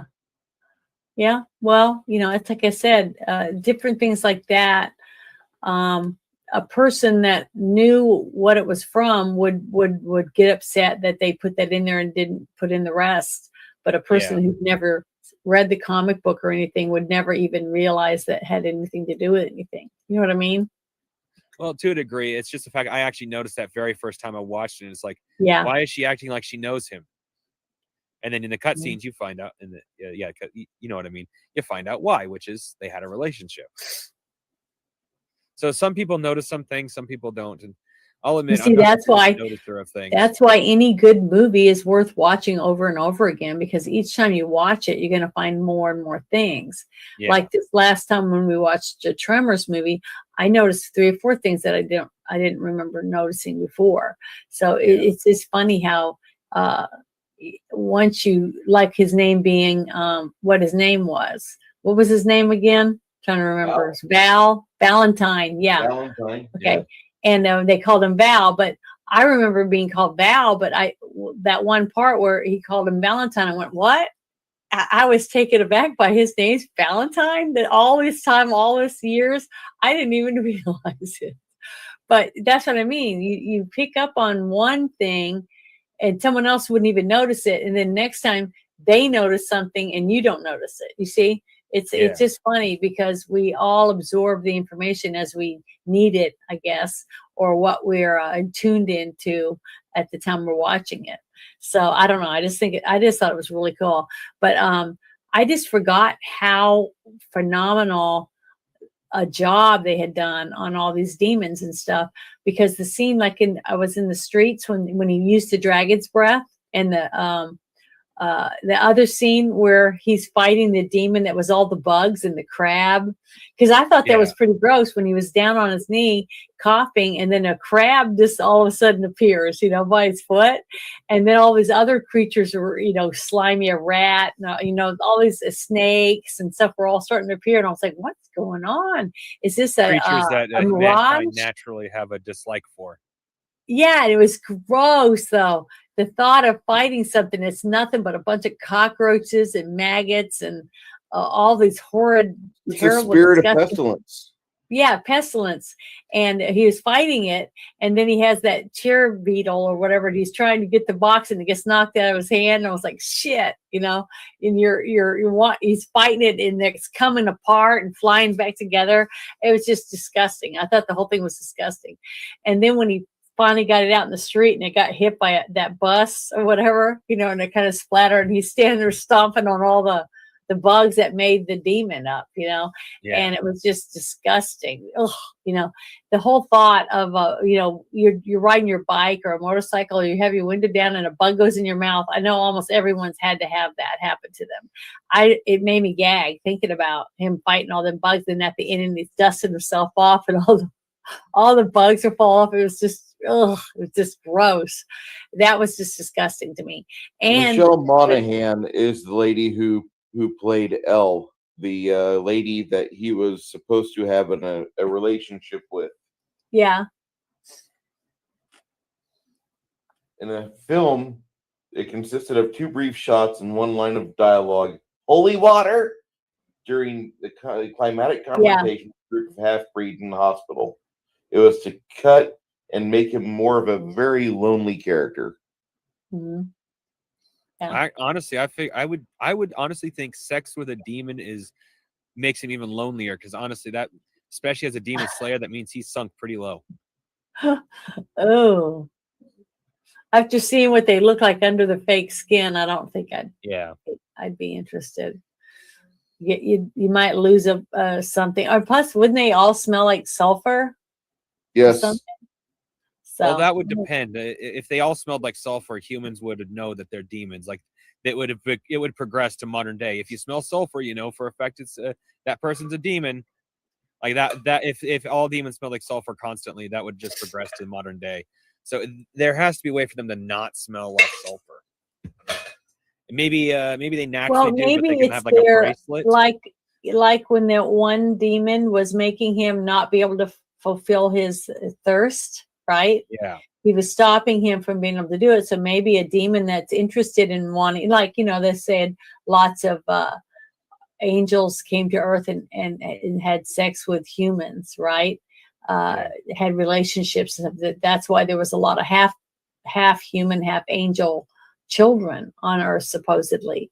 So maybe that's what they did. They would put little thoughts in your head to make you not smell or not notice the smell, or thinking you're smelling something like roses or something that tastes delicious, or something sweet or something. I don't know. You're being influenced into thinking that. So even if it's just influence, but yeah. I mean, you're trying to dig in and understand certain things later on after you watched it. But but see, I just believe in that kind of stuff. I think that definitely could be possible for something like that to happen. So that makes it even more creepy to me. It's scary. Romero did play Lucifer. Just to give you a brief idea of what had been going on, Alan Moore started this character in the Saga of Swamp Thing number 37, released in June 1985. In 1988, the character was given their own comic book title, Hellblazer, published by DC Comics. Producer Lauren Schuler Donner began developing the film in 1997. Paul Hunter was attached to direct in 1999, and he was replaced by Tarsem Singh in 2001. Warner Brothers had hoped to begin filming in 2002 with Nicolas Cage in the lead role. This is after the failed Nicolas Cage Superman. Singh drops out, resulting in opposing lawsuits filed by himself and Warner Brothers. Keanu Reeves gets attached to the film in 2002. Alan Moore checks back on the film and he's like, you know what? I really don't like how my adaptations from my comics from Hell and the League of Extraordinary Gentlemen have turned out.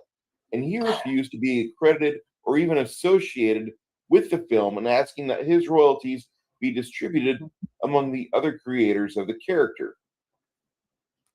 So they incorporate some elements of Garth Ennis's Dangerous Habits story arc from comic issues 41 to 46, and the inclusion of Papa Midnight from the original Sins trade paperback. The title was changed from Hellblazer to Constantine to avoid confusion with Clive Barker's Hellraiser films. Now, the comic series is going to be originally titled Hellraiser, but that was retitled to avoid confusion with the first Hellraiser film. Imagine Pinhead and Constantine together. That was released a year before the debut of Hellblazer. So it changed aspects of source material from one degree to another for many, many, many years. This movie could have been in production hell. Yeah. And Alan Moore, he doesn't want anything to do with him for whatsoever, and the reasons aren't that great. He's an idiot, I think, because this movie is actually one of the better DC films. I think so. I thought it was, but see, I liked Morbius too. I went and saw Morbius, and I thought they did a really good job at portraying the character I remember from my comic books that I loved. The sequel to Morbius is coming out. The sequel to Morbius is coming out. I saw the other day on YouTube, there's a big bunch of downvotes for Amazon's Lord of the Rings 2, and that's when Galadriel looks at the camera and says, "It's Tolkien time," and the drums start up. My bad. My bad. Did I say that aloud? Sorry. But the thing is, I don't care what movie you make, even some of the best blockbusters like Gone with the Wind or any of these movies that we loved or whatever, somebody's not going to like it. That's just the way it is. You cannot please every person. But someone's going to hate it and someone's going to like it. So it just depends on how many love it and go see it more than once. And that next thing you know, it becomes a blockbusting hit movie. Just like we all watched Cutthroat Island, and we'd all liked the movie. So it wasn't the movie that was bad. It was the fact that the people running everything screwed up and put them in debt. So they lost so much money because it's such bad mistakes that the people were making before the movie was even filmed. They'd already were in debt over $60 million. So That's just bad management. It has nothing to do with the capability of the actors or the people that were making the film, because even editing was good in it. I thought it was a really well made movie.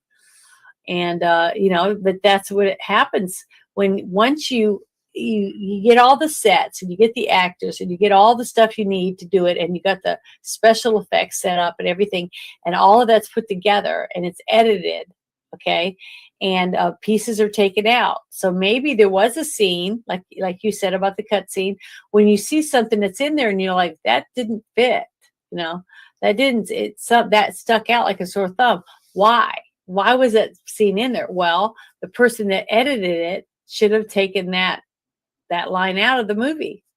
If they would have taken that one line out of the movie, then those people would have said, they would have noticed it. So it wouldn't have been such a bad thing. But because they needed extra footage or 1 10-second spot or whatever, they just went ahead and left that one line in because they thought it was funny. But the people that knew what the line meant, or who was saying the line, didn't like it. See, so it does, a lot of stuff ends up being good or bad because of editing, what they leave in and what they choose to take out. So it has so much to do with it.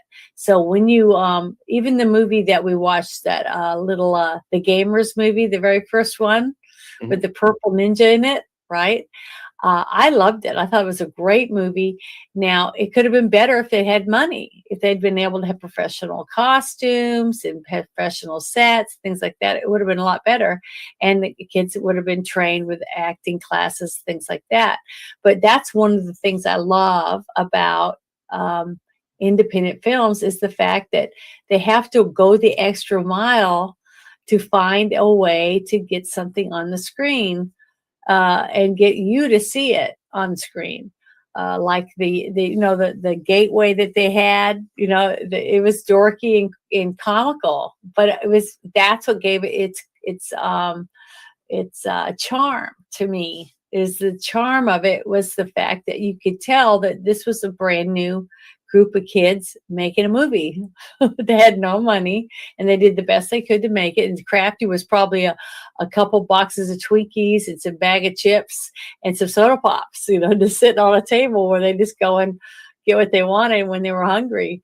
And, and I've been to a few sets that were pretty much a step up from that, cheese whiz and some crackers and some apple slices, and some lemonade or whatever, and bottles of water, because that was all they could afford. So I don't know. It's just, to me, I don't understand why this movie did not make the big splash that I figured it would, with 2 huge stars from 2 great movies that made bank. They didn't get a lot of money. Janet, What? Bruce is going to take you back in time. And I'm Okay. going to take you back in time to a Viggo Mortensen, Christopher Walken film called The Prophecy. Hmm. And that movie should have been a financial success. Yeah, I haven't seen that movie. Okay. When you see it, you're going to be like, that is so good. Why didn't we watch that as a double feature with this movie? You're gonna say You that. said we were going to. We're going to try to make it a double feature. Yeah, we're going to do a double feature with that, with A Prophecy and another horror theme film for Halloween. There'll be a double feature we'll do, and you'll be like, this is too good. Mm-hmm. But you have this movie called The Prophecy, which should have been a surefire hit. And I rewind time again, and there's another movie called The Serpent and the Rainbow, directed by horror mogul Wes Craven. And very few people remember that until you start describing the movie like, oh my God, I did see that on cable once. That's what they say. Nobody ever saw this movie in the theaters. You only saw it in the video rental store as an editor's pick, because it came out of some left field indie pitch. And because of the fact that Prophecy and Serpent and the Rainbow, both of these films, or all 3 of these films, tackle the subject for religion as it is a background. So you must have a little bit of knowledge in theology and Abrahamic religions, and you must understand what all of this ties into before you see it Therefore, you can at least say, okay, I can see why they're doing this. Okay, I can see why they're doing that. And if you don't have a background in Abrahamic religion, you're not going to be interested in it. If you don't give a shit about Christianity or Catholicism, you're going to be like, nah, no big deal. Meh. Yeah. And that's what these flakes are. No offense to the movie going public. I love you. I really do. But a lot of people stay away from religious movies, no matter how cool they are. Legion should have been tons better. The studio fucked that one up. Very much agreed, Grumpy. But these movies have an element of religion in them that you must have at least a passing bit of knowledge for them to start at the credits for the open for you to sit down and enjoy. And if you don't have the background in it, if you don't have an open mind, you aren't going to get into it. And here's where the problem is. There's a lot of people that they don't like religion. They don't like Christianity. They like religion. They like the religion of worshiping themselves or their ideas or their mindset, but they can't be open-minded and say, well, let me hear what this has to say, because they've already bought into paganism or into whatever ism they're into, and they don't have any time or acceptance available for this possibility that this movie might be real fucking entertaining, even if it is a little bit of a black eye for Christianity, which the Serpent and Rainbow really is. All those movies the chat will start talking about religious-based movies that kick ass, but they're cult favorites because none of them ever got any real money at the box office. And that's why I think Constantine was abstained from at the box office. People watched it, people saw it, not at the theater. They didn't give that money.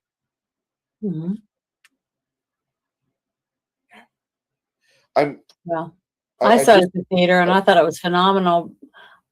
Simply for the visual effects were just awesome. But I'm one of those people that went to see Passion of the Christ and bawled my eyes out. That's the only Christian movie, and I'm going to say that, okay, Christian, Catholic, those two kind of go together, but that's the only movie that ever made real money since the Ten Commandments. Yeah. But the reason why that made all that money is you have this core group of people, 20 or 15% of America, 15% of America, and maybe 8% of Europe said, we're going to take our church to the theater and we're all going to watch it. And then the cool thing was the Passion of the Christ came out in March. And so everybody went and saw it. And then it ran the theaters for like 3 or 4 weeks. And then here comes James Gunn with the Dawn of the Dead 2004 movie remake. Not bad. It knocks out the Passion of the Christ. And every fucking celebrity influencer media piece of shit. Oh my God, James Gunn's Dawn of the Dead actually knocked out Passion of the Christ. Look at what's #1 in the theaters. A zombie movie beat up Jesus Christ. Oh, look at this. And they have that. But then here comes Easter, and what happens? Here comes Christ for a KO, and he knocks out Dawn of the Dead, and he reigns. He reigned at the box office for like 5 weeks in 2004. So that movie was seen repeatedly by a small group of people, or they were like the group of people that we have right now. That for the movie that's still in the theaters, the Sound of Freedom, there's still people out there that bought tickets for somebody else to go see it. I did. I bought 4 tickets for 4 other people to be able to see it. You could go enjoy that movie probably on somebody else's dime right now, no matter where you're at. Somebody wants to see it. I hope so. And I know I've met like 20, 30 people on X that haven't seen it yet. So they say they want to, and then others say, well, I don't really want to see it because I know what it's about and I don't want to see that. And I said, well, it's your choice, It's your choice, exactly. And I don't have a lot of hate for people that don't like Christianity because I don't have to hate them. They hate themselves for me. And I know that sounds very anti-Christian, like I've never said I was a good Christian. I'm a shitty one. Mhm. I'm a horrible Christian, but I'll deal with that when I get to the gates. I don't give a fuck till then. But I'm very much of the aspect of the mindset that these people that abstain from this movie, they wanted to see it until they realized it had a basis in theology, and that's something that they're scared of. They're scared of going and open up the Bible and see what's in it. There's some really cool shit in the Bible, guys. For you guys who don't like it, I know you're not going to listen to me now because I said I'm a horrible Christian and fuck you. But I will tell you that there's some really good stories, parables, passages in the Bible. And the weird thing is, if you open up the Bible, I dare you, chances are you're going to find the stuff you're looking for good or for ill. Yes. But I will tell you that it's not me that's fearful. And I want people to see the movie Constantine because it is a fun popcorn movie. If you want to go see The Passion of the Christ, you're going to get blown away. That movie will like completely upset you because of what you see in that film. All the gore, all the anguish, all the suffering for 2 hours.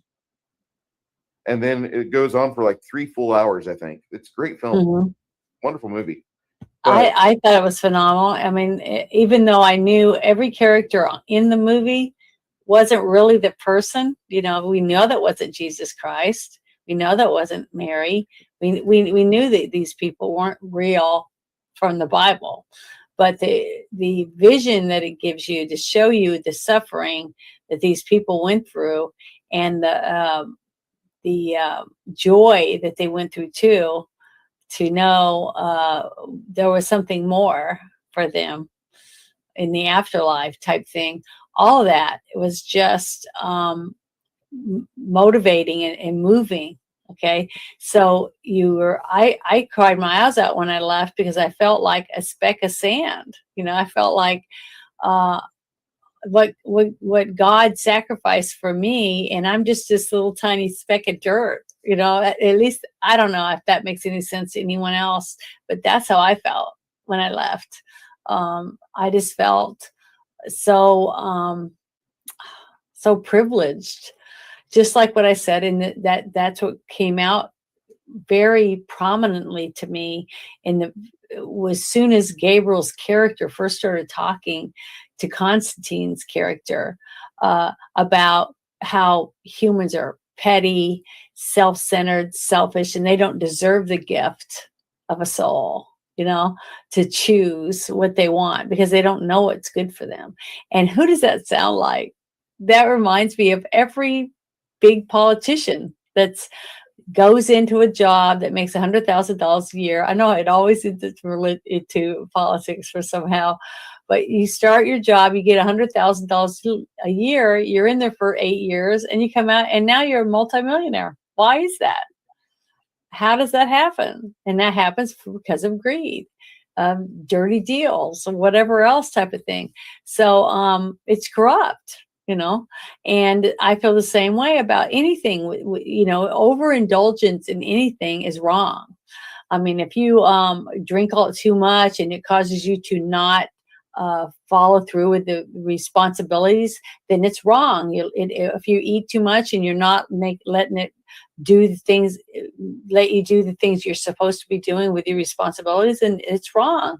So to me, anything that you choose to do, if you do it and you do it over in abundance and it takes away from others, or it harms others, or it stops you from being the responsible person you were supposed to be because you have a dog or a kitty or chickens or whatever it is, and you're supposed to feed them and stuff, but you don't because you're so busy watching TV or just farting around playing video games or whatever it is you're doing, and you're not taking care of something that you brought into your home, and now they're hungry or they're being mistreated or left out in the rain because you were too busy doing something for yourself because you're selfish. That's wrong, and I see that way.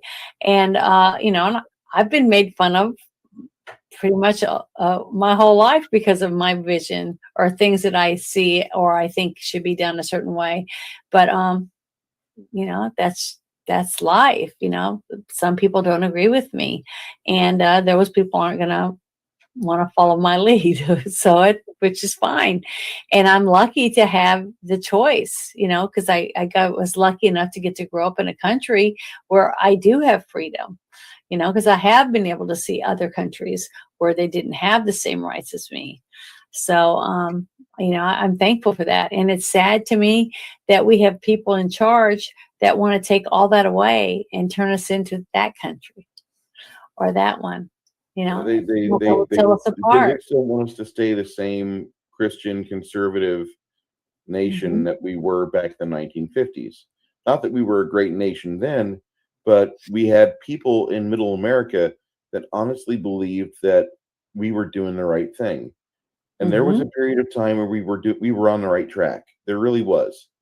But somewhere around Operation Paperclip, America really fucked itself up.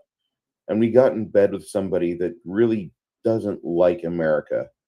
And then worse yet, we gave the space exploration program to basically the Nazis.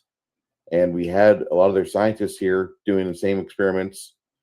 Conspiracy theory time. Gus Grissom was sacrificed while the belt of Orion was at 33 degrees up in the sky that night. You can go back and look at the charts. And there's people that were involved with the Nazis or the space program for the United States, the guys in head of charge of NASA, they were not exactly Bible thumping individuals. In fact, a lot of them were very much interested in the occult. There is some basis in the truth of things, guys. There's some stereotypes that are out there that are very scary and very real. Okay. Off subject thought. My mind while I was watching Bruce, I was listening, but my mind thought while I was watching Bruce, could you imagine if someone had telekinesis and was a miniature painter like Bruce and I? Be a lot of fun. Yeah, you just pick up the paint at the exact amount you need and just lay it down perfectly. It wouldn't be fun. Being a perfect painter would not be fun. Well, it wouldn't be fun because you're not using your own skill. You know what I mean? You're not using your own hand to do it. You're using a power, you know, a magical power. That reminds me a little of the TV show, The Boys.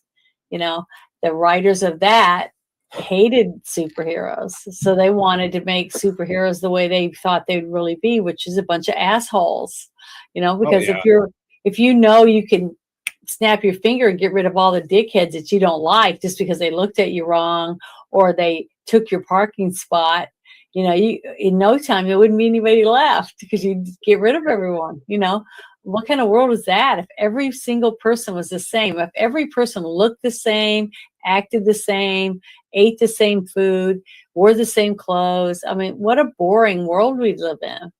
I like being different. I mean, that's why I like doing what I'm doing right now. I like dressing up. And it was funny as I'm walking to Con the other day and we had to park 4 blocks away, you know, in this little parking area and scan our phone, you know, the little square with the dots and stuff on it.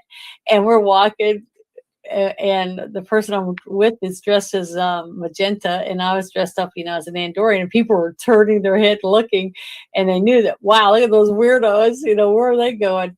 But you could tell by the look on their face, they didn't know what was going on or why all these people were all dressed up in weird clothes or whatever. But boy, as soon as you walked in, people were looking at you totally different, like, oh, can I get your picture? You know, they loved it. It's because you're with like-minded people. You know, you're in a whole giant building with a bunch of people that love nerding out, you know, that love nerd stuff. And so it's like our Disneyland, you know, it's like going to Disneyland, a giant place where everyone in there is just like you, you know, and that's great, but only for a short period of time because it makes us special. You know, because there's only few of us. I don't know if that makes any sense, but if everyone was like us, would it still be fun? Would it still be different and unique? I don't think so. And I think that's what makes us all special, is that we all have so many different likes and dislikes, and getting to know each other, know more about each other, and becoming friends and finding out, wow, you really like that, or oh my God, that's horrid. Why do you want to eat that? That type of stuff. That's what makes it fun to have relationships with people, because you find out new things about someone, and you're not judging them for it, but you're intrigued by the difference between so many different people. And that's why I think it's great when you can get a group, hundreds and hundreds of people together to make a movie like this one we watched on Sunday, and put it together and have it be so wonderful, in so many aspects of it, to get to give you 2.5 hours or whatever, how long it was, of taking you completely out of your environment and putting you in their environment, and letting you see it and watch it unfold in front of you. To me, it's just, movie magic is just awesome to me, because every week you can be in a totally different land, in a different era, with totally different music in it, a musical or a love story, or a horror where you're screaming through the whole thing. I just think it's awesome. And I'm so thankful that I live in a time on this planet that I can enjoy great movies, and old movies, and then some of the new stuff. But, I'm not looking forward to a lot of the new movies, because I honestly don't trust the people anymore that Hollywood used to make some of the best stuff. I mean, it was just the best stuff. And independent movies are now basically where I look for entertainment, because when the money starts coming in, and the people that have the money start having say in what goes on, it just takes away from the creativity of it, and it ends up not being entertainment. That's how I look at it. But yeah, I love this movie. That was really good. So if anybody in the chat has seen this movie, and they want to kind of give us a score on what they thought of it, I would like to see. I think this movie is fantastic. Review aggregator for website Rotten Tomatoes, the people that cheat the numbers, they hold an approval rating of 46% based on the reviews of 230 critics, with an average rating of 5.5 out of 10. The site's consensus state: despite solid production values and an intriguing premise, Constantine lacks a focus of another spiritual shoot-'em-up, The Matrix. On Metacritic, which assigns a weighted average, it has a score of 50 out of 100 based on the reviews of 41 critics, including mixed or average reviews. Audiences polled by the Cinema Score gave the film an average grade of B on an A to F scale. Richard Corliss of Time magazine says the film is one-of-a-kind hybrid, a theological noir action film. He cited Keanu Reeves' ability to retain his charisma in a weird, silly moment as proof that he is a movie star, and referred to Tilda Swinton as immaculately decadent. Corliss also praised a variety of camera placements employed by Francis Lawrence. He was, however, critical of the climax of the film, referring to it as irrevocably goofy. Ella Taylor of LA Weekly wrote, Constantine, which opts for the end of what I can only describe as a kind of supernatural humanism, is not without its spiritual satisfactions. Karina Chocano of the Los Angeles Times said that Keanu Reeves has no peer when it comes to playing these sort of messianic roles. He infuses them with a zen blankness and serenity that gets him through even the most unluckiest scenes with a quiet, unassuming dignity. Pete von der Jaar of Film Threat gave the film 3 out of 5 stars, writing the film barely succeeds thanks to impressive visuals, the idea of an uncaring God wagering with Satan for souls, and 2 immensely enjoyable scenes, one with Weiss, one with Peter Stormare, in which Reeves actually plays his character as a cynical asshole he really is. I love Constantine for he is not Keanu Reeves in this movie. This is probably the one time, because in The Matrix, I never felt like he was playing anybody but Keanu Reeves. Neo might have been the character's name, but he was playing Keanu Reeves. In Constantine, this is his first mature role that I've seen him in. Now, he probably had another movie before this that he really acted in, but I didn't see that film. I saw this one. And this is the first movie that I would actually say he played a really good character. And that was the start of the new Keanu Reeves, which we got, because after this movie, everything he did, he tried to prepare for. Now, mind you, the movie 47 Ronin, he really didn't try to commit suicide to see how it feels. He actually did take some swordplay lessons for that. He did take a lot more karate lessons, which he started, martial arts lessons, which he started with the Matrix 1 and 2. And he did very well with those movies, but he didn't learn how to be a character actor until I think this film. 47 Ronin came out after this, and it wasn't until John Wick that we had the resurgence of, oh my God, I love Keanu Reeves. He's amazing. And that was most of America ages 20 to 40. I already like 47 Ronin, but I love Kung Fu. You know, I just love a lot of that type of martial arts type thing. So I agree with Film Threat that he really is this quiet little dude throughout this movie, just trying to get through these miserable scenes, knowing he's going to die of fucking lung cancer. Of all the ways to go out, it's lung cancer. Ugh. Sorry, dude. Well, the thing is, too, that to me was his motivation that pushed him through each day was all he wanted to do was to make the demons pay, because he knew one day he was going to be right there with them. And since he wouldn't be able to do anything about it then, but he could do something now to send back as many as he could. I think that was part of his motivation. And then the fact that at the end, when he was just near death, and he said he wanted to give his self, to free her and let her go, so that he would go faster, so he would die quicker, so that he could leave with Lucifer. And Lucifer goes, so you're wanting to sacrifice yourself for her, or something like that? And he said, yes. So he was so excited about getting Constantine's soul that he wasn't thinking about what he just did. So when he decides he's going to take him with him, he starts dragging him by the collar, right, to take him to hell with him. And that's when he realizes he can't pull him, because he's going to be taken to heaven. So even he's moving the ground, pulling so hard on it. Everything was chipping around him. So then when he starts floating backward, going, remember he's flowing and he's going to heaven and he's doing this. He's flipping on, he looks back at the devil and tells him, fuck you, I'm going to heaven. I got my wish. So now he's redeemed. So when he's given back his life, thanks to Lucifer, because Lucifer is so stubborn and doesn't want to give up that soul that he thinks is his and he owns it. That he takes his cancer out of him. Okay. And he says, you're going to live. You're going to live. I'm not letting you just go. So in a way, it was a win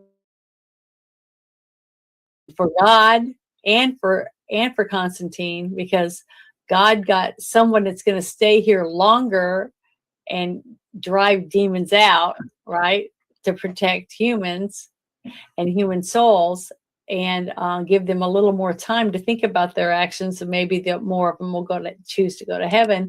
And Constantine wins because now he doesn't have lung cancer anymore, and he ended up quit smoking. I thought that was really cool, because at the end, and you see him doing something, and you go around and he's putting a piece of gum in his mouth. I thought that was really good, because I used to smoke. I smoked. I think a lot of young people did because it was cool and their friends did it, and you snuck them out of your mom's purse or whatever, because you wanted to be cool, you wanted to fit in or whatever. And it was just a dumb thing that a lot of us did. But I haven't smoked in a very long time, and I'm glad I quit when I did. And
I know it sounds kind of hokey or whatever, but I really do enjoy those types of movies. Anything that has good character arcs where you see them changing. Even just like I said, I loved Deadpool. I love Wolverine. I love most of my characters that I love in comic books are all anti-heroes. Morbius, Deadpool, Wolverine, those are three of my favorites. And Ghost Rider, they're all a lot of them lean toward being bad boys, but they do good things.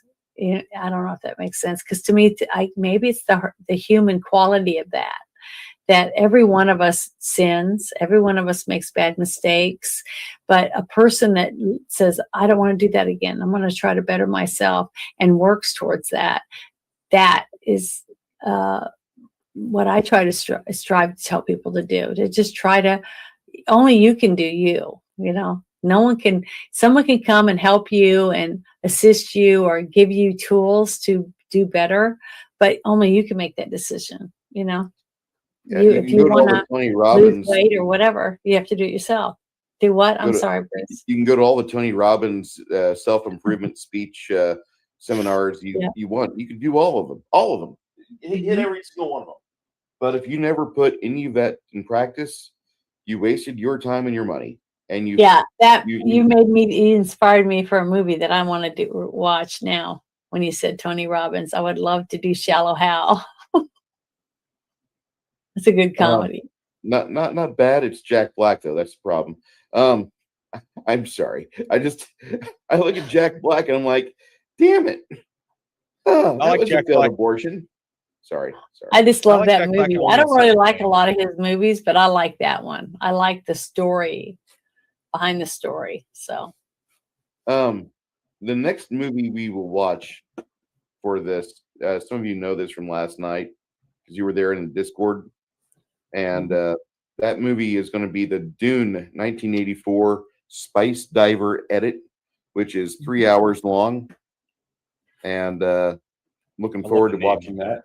Let me go into the scores before we go into how we rated this movie. Mm-hmm.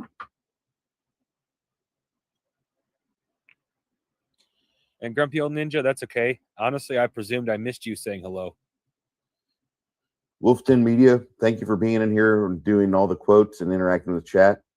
Your time was very well noted, and you didn't have to do that, but I appreciate you being here. If you're still in the chat or if you're still in the background, have us on. Thank you, sir.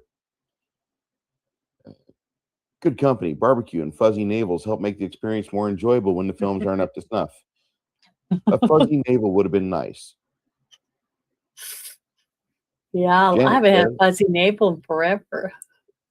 Either have I. I've never had a fuzzy navel. Oh, they're so good. I mean, I get one whenever I take off certain shirts. I get fuzzy navels. Janet says I really haven't had one of them in a long time either. 7 out of 10. It's good. I'd watch it. I have other films that hit all this notes that this film lacked. Yeah. Going through the chat here, looking for other people that had things, and that was from 6 Nation 31 Kings. Yeah, I think he's the only one that actually rated it. Say again? I think he was the only one that rated it. Okay, Castle in the Sky. Okay, so I know which one it is. All right. So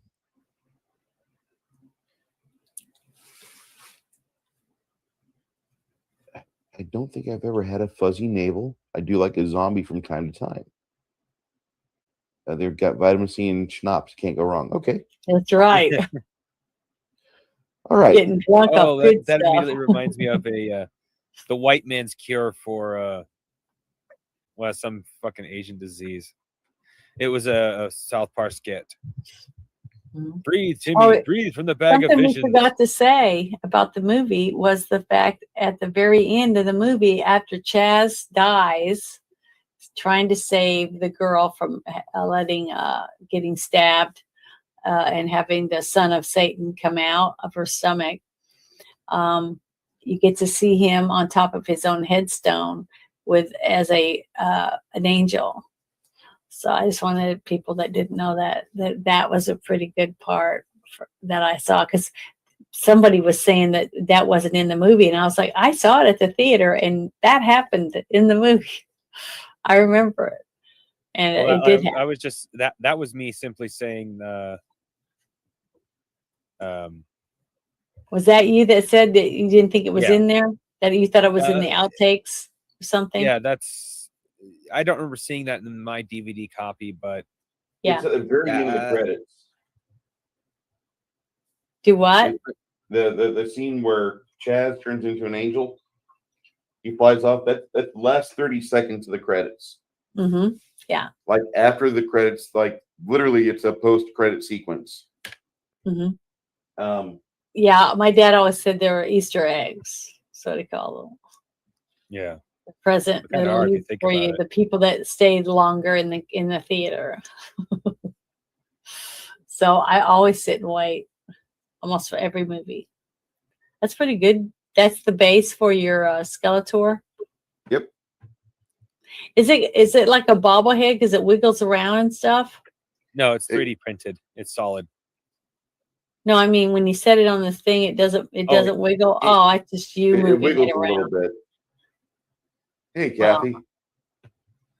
Kathy's still here. You got to expect that with 3D prints. Even resin kind of expands and contracts as it gets warm and as it's being printed. So it's even if you like, I had to reduce them and both of them in size to make them fit on my plate. Well, had to reduce Skeletor in size and had to reduce the holder in size so it would fit in Skeletor. So I made them the exact number to make sure that they'd fit, but it unfortunately 3D printing isn't exact yet. So they were the same exact size, but they're going to be just slightly off to one another. Crafting Gamer, before I ask you your score, did you ever see the movie called Apollo 13 with Kevin Bacon? I want to say yes, but I don't remember much of it. All right. If you ever watch that movie again, I just want to let you know that rocket science isn't precise either. Fair. If you watch that movie and you watch how they did everything, like you'll be surprised we did what we did.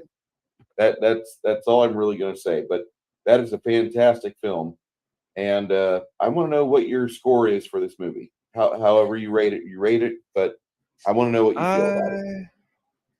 I'd have to give this a 7 out of 10.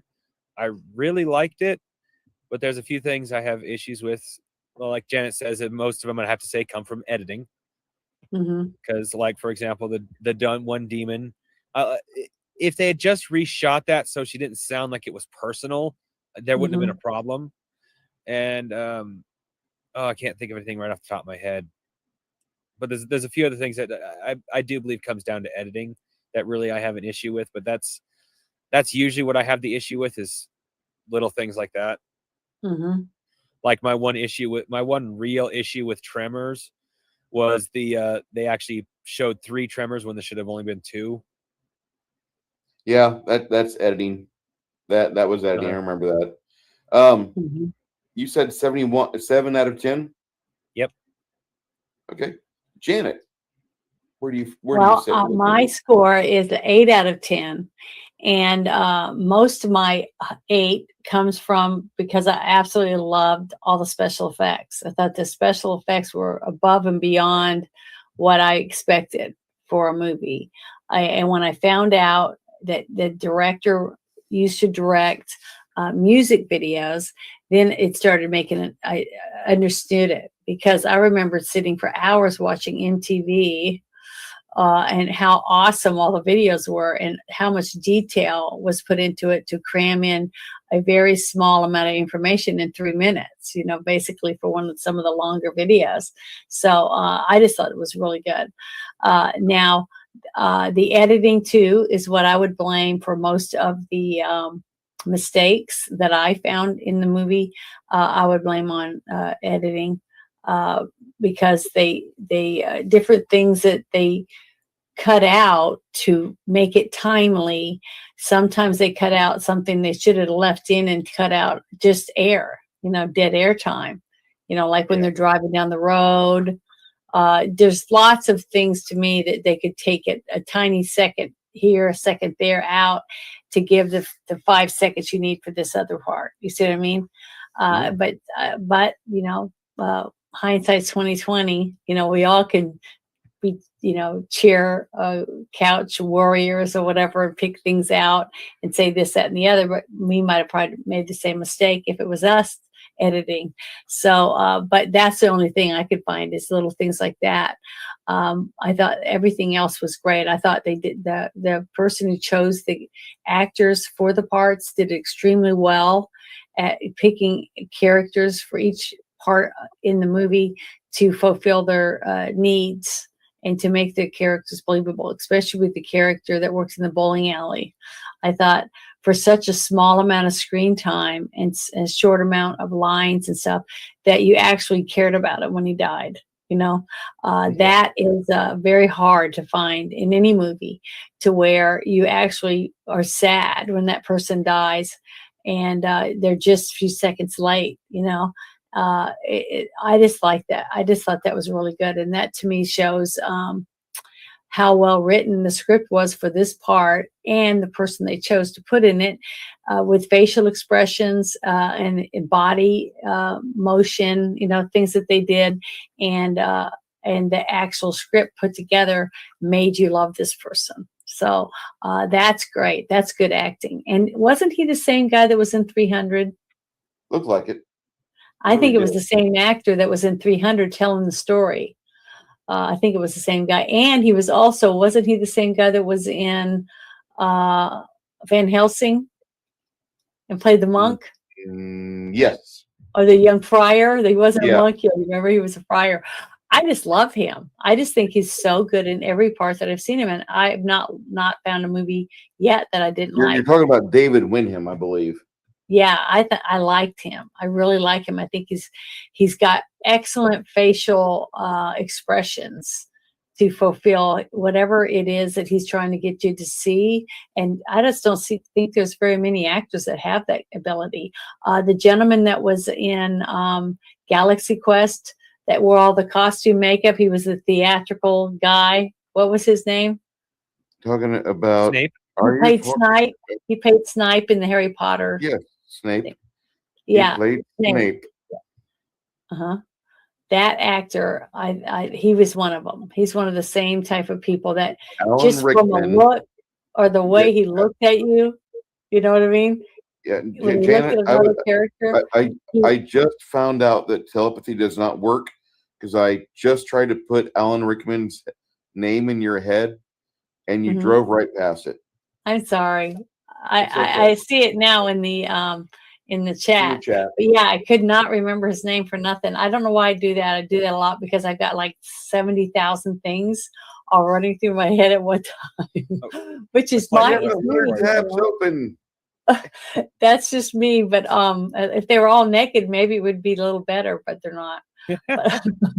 A little interruption. Yeah, I just like him. I think he's a phenomenal actor, and it's sad that he passed away, but he was one of those actors that he didn't even have to speak. Sometimes he could just look a certain way and make a facial expression or move his arm, like, his hands and his face together, and it was all you needed, because everything, he was just that good at showing you something on screen that was believable and made you love his characters. There's just not a lot of actors that can do that. But that young actor that was in that scene, and just him taking that little cow thing and tipping it over and making that facial expression, you instantly liked him. It was like you instantly bonded with his character. And that's not an easy task, I don't think, for an actor. So slight interruption. Grumpy Old Ninja, despite what I said about resin, filament printers do the expanding and contracting thing even worse. And the resin printer is far superior for models because even with that, it gets way greater detail than a filament printer can, unless you're a filament printer wizard. Filament printer wizards, they can make filament look just as good as resin, and I have no clue how. I really don't.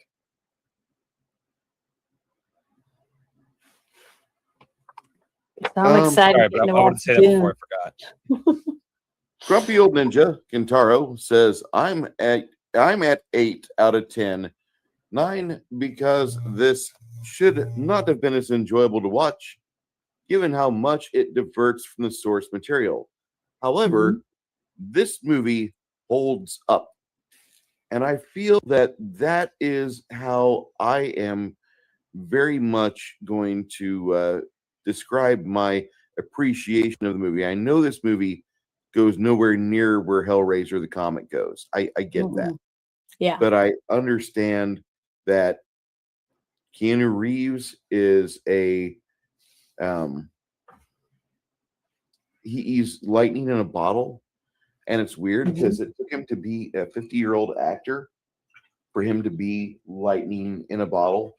And this movie is really just a good showcase of how he can play a character that is so very weary and tired, and just he approaches life with the same paternal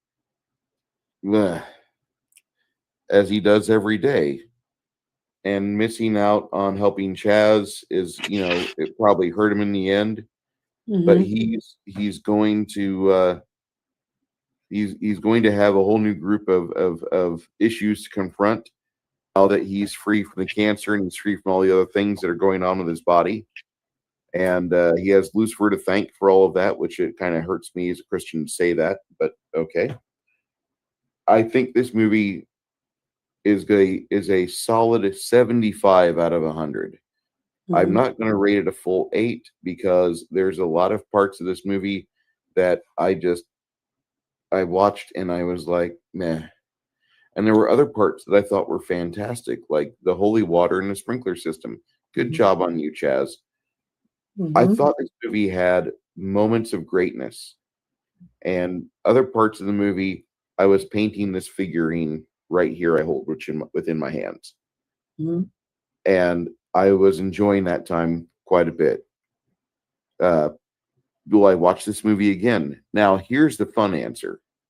I'm going to watch this movie again with friends, but I'm not going to do it sober. I'm going to do it with alcohol. And I would recommend anybody that likes a good time with their friends, put this movie on that list that you would watch with alcohol. And I think you're going to find it is a very good film. I can't wait for that time to happen. That's just how this movie shakes out. Before we start wrapping up the Crafting Gamer, is there anything you'd like to say about either Constantine or the movie Tremors? Well, if you haven't seen either, they're both worth watching. And if you think neither are worth watching, then something's wrong with you. Fair enough. Is there, I know recently you said on your YouTube that you were feeling just kind of burned out. You're having a hard time making videos, and I'm getting close to burnout. I looked up, I was like, I'm not feeling it. And then I looked up the signs. It's like literally not feeling it, forcing yourself to do it, and of something else. I forgot what it was. There are some of the key signs of you're starting to suffer burnout.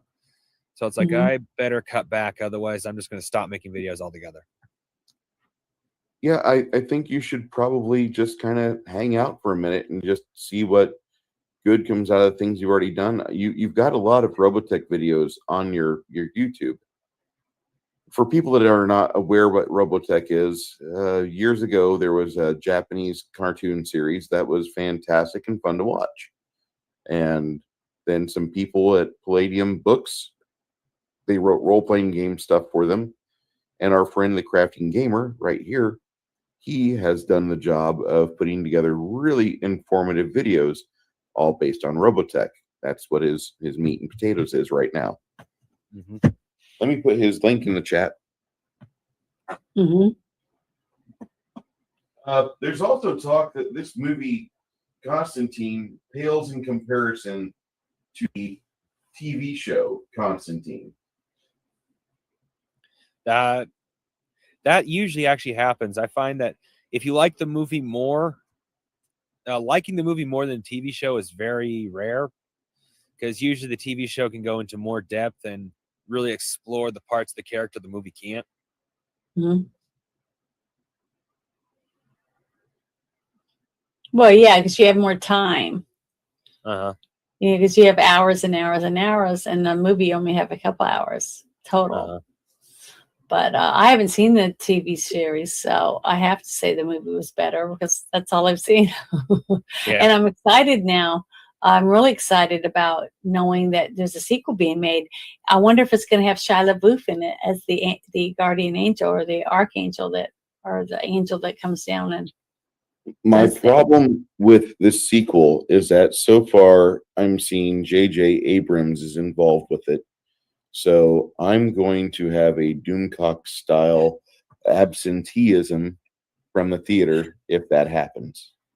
I like Janet's I look hope the they moment you don't. say that. I mean, it would be so nice if they could just get as many of the original people involved to do it. So it has the same, it's like it is a sequel, an actual sequel to it, because it has so many of the same things pushing it. You know what I mean? But coming up with all new everything and just having a few of the same actors, it's just not going to be the same. I You know? agree. And that's what I hate about it. It's like taking, the Big Bang Theory season 1, okay, and then doing season 2 with all different writers and everything different. The apartment's different. Everything's different except the actors. It's not Big Bang Theory anymore. You know what I mean? Mhm.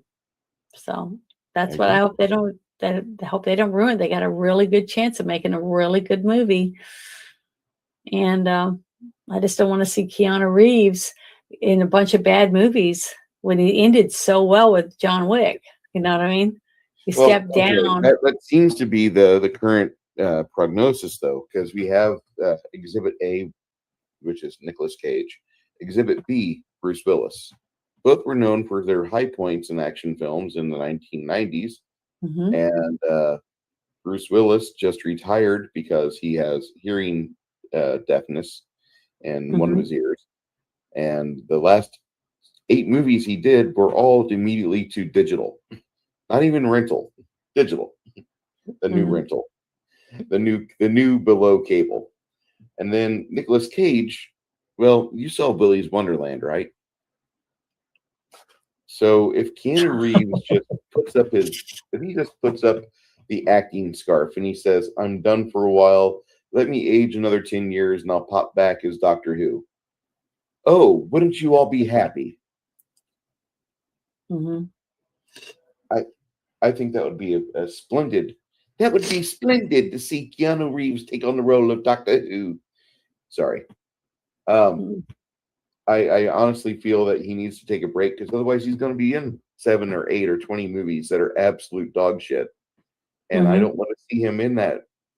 Yeah, I would don't- like to see him try doing some other things with movies, helping get some young up and coming writers or something to help them see their movies or their stories made into movies, and work a little bit more behind the scenes, that type of thing. That would be really good, and use his skill that he's already proven he has and do it from a different angle and see what happens with that. I think that would be really good I could if buy he that for wants a to do dollar. it. So I could definitely buy that for a dollar. I love Mhm. Keanu. I think he's great. Mhm. Now In Bruce immortal sees words a of few white Skeletor, streaks what? in Skeletor, and it's Skeletor in his golden years. Mhm. Renfield was the last good Nicolas Cage movie I saw. I don't know if you two saw Renfield or not, but that was I haven't entertaining. seen it yet. No. No. Willy's Wonderland or whatever it was called. Is that what it was called? Yes. Okay. You love that movie, Janet? That movie really hurt me when it came to the wonderful person I loved in a movie that I loved, which was Ghost Rider. I loved him in Ghost Rider. I have a huge movie poster of him, and I saw this movie, and it was so bad. After 10 minutes, I just had to turn it off. It's the only time I've ever done that. It was terrible. It was a horrible movie. What's so funny? That movie really hurt me. It did. It was sad to see him in such a terrible, horrible movie, and him so bad at. Even though I love him, I couldn't take it. I couldn't watch it. It was so terrible. How many of you watched that movie? Did you like it? I have never I've seen not it. watched it yet, Janet. You haven't watched it? I will have to pick it on a week where there's nothing picked yet, knowing that you will absolutely drive to San Antonio with the explicit intent to strangle me. I hope you never choose that movie because it is so bad. I don't know if I can make it through it. I just was so disappointed. I was really let down when I was like, what is going on? This is the worst thing I've ever seen, especially with somebody. And you could tell they had money. You know, it wasn't because of the money. It was because the story was shit. I mean, it was just shit. It was terrible. Has anybody in the chat seen that movie? I want to ask what anybody in the chat. Nerdy Ogre says it was a decent movie. Who? Nerdy Ogre says it was a decent movie. I hope he's not talking about Willy's Wonderland. Because Are you talking about Willy's Wonderland? Nerdy? Say yes or no. Nerdy He said yes, Ogre also, not his greatest, but it was decent. It was terrible. It was horrid. The kids were the best part of the whole movie. I mean, honestly, that was it. Nothing else was memorable. It was just crap. I've never in my life had snot pile out of my nose as I started laughing like I just did. I just had to have a makeover moment because Janet. Nerdy Ogre says no. Okay. No what? I don't think he's talking about that movie. Oh, he wasn't talking about that movie? No. Oh, you guys, just before that, you were talking about Renfield, so that might be what he might be a little bit Renfield behind. was good. Yeah, Renfield, I guess. I haven't seen it yet, but I'm telling you, that movie was bad. So I want to hear what each of you thought when you guys go see that movie. If you choose to spend 25 cents and watch that movie, whatever it costs, 2 cents or whatever. Janet, I wouldn't pay a penny for it. Oh, he was talking about Ghost Rider right now, and we could watch it tonight. It's terrible. And the Ghost Rider was great. I loved it. And I've got a lot of Ghost Rider comic books. I've seen both Ghost Rider films. I think I got a Ghost Rider, or at least a comic book Ghost Rider in it somewhere. Yeah, Ghost Rider 2 wasn't that good. No, it was still better than Willy's Wonderland or Wonder World or whatever. When Janet said that movie hurt me, I couldn't help it. I snotted into my arm. Well, I wasn't trying to make you laugh. I was just telling you how I felt because I've said it. I don't know how many million times. I know you've heard me say that. It was heartbreaking to see Nicolas Cage in such a bad, terrible movie. When was that movie made, out of curiosity? 2 years ago. Recently, it looked like recently to me. It's terrible. It's that kind of bad, but it was made recently. Yeah, it was made recently, I think. I don't know how old it is, but it didn't look that old. But they had money because it looked like they used good film. They had good sets, halfway decent sets, I guess. It was just shit. And the writing was shit. I don't know who wrote the script, but it was terrible. It had no consistency or the only scene that was halfway decent that I saw in the 10-15 minutes I watched it before I just had to turn it off was the kids at the party. And it was just it was horrible. It was just a horrible movie. We're talking about a movie that Janet watched, and she No, I didn't watch it. I watched like 15 minutes. and then I turned it off because it was terrible. It was a terrible movie. It was not worth my time to sit there. I would rather go watch paint dry on the wall than watch that. It was so bad. It's terrible. I mean, it would make me want to take a ice pick and gouge my eyes out. It was Yeah, terrible. I've seen one movie that came not quite that bad, but did come close. Oh, The movie I mentioned at one point called Voodoo, and it's I I don't think kind of I've want to seen that force one. I kind of want to force you two to watch it at some point, but that means I'd have to sit and Oh, watch it too, and I don't so you want want to to. torture us then? Yes, See, that would be torture. I had to If sit I and was watch to, that movie, and I want to make you two do it too. if That I means was I'd to have to make suffer through all it of you again. guys have to watch that Willy's Wonder World, you guys would never want to speak to me again. I swear. It is so bad. It is a terrible movie. Absolutely terrible. I mean, I've never walked out on a movie before.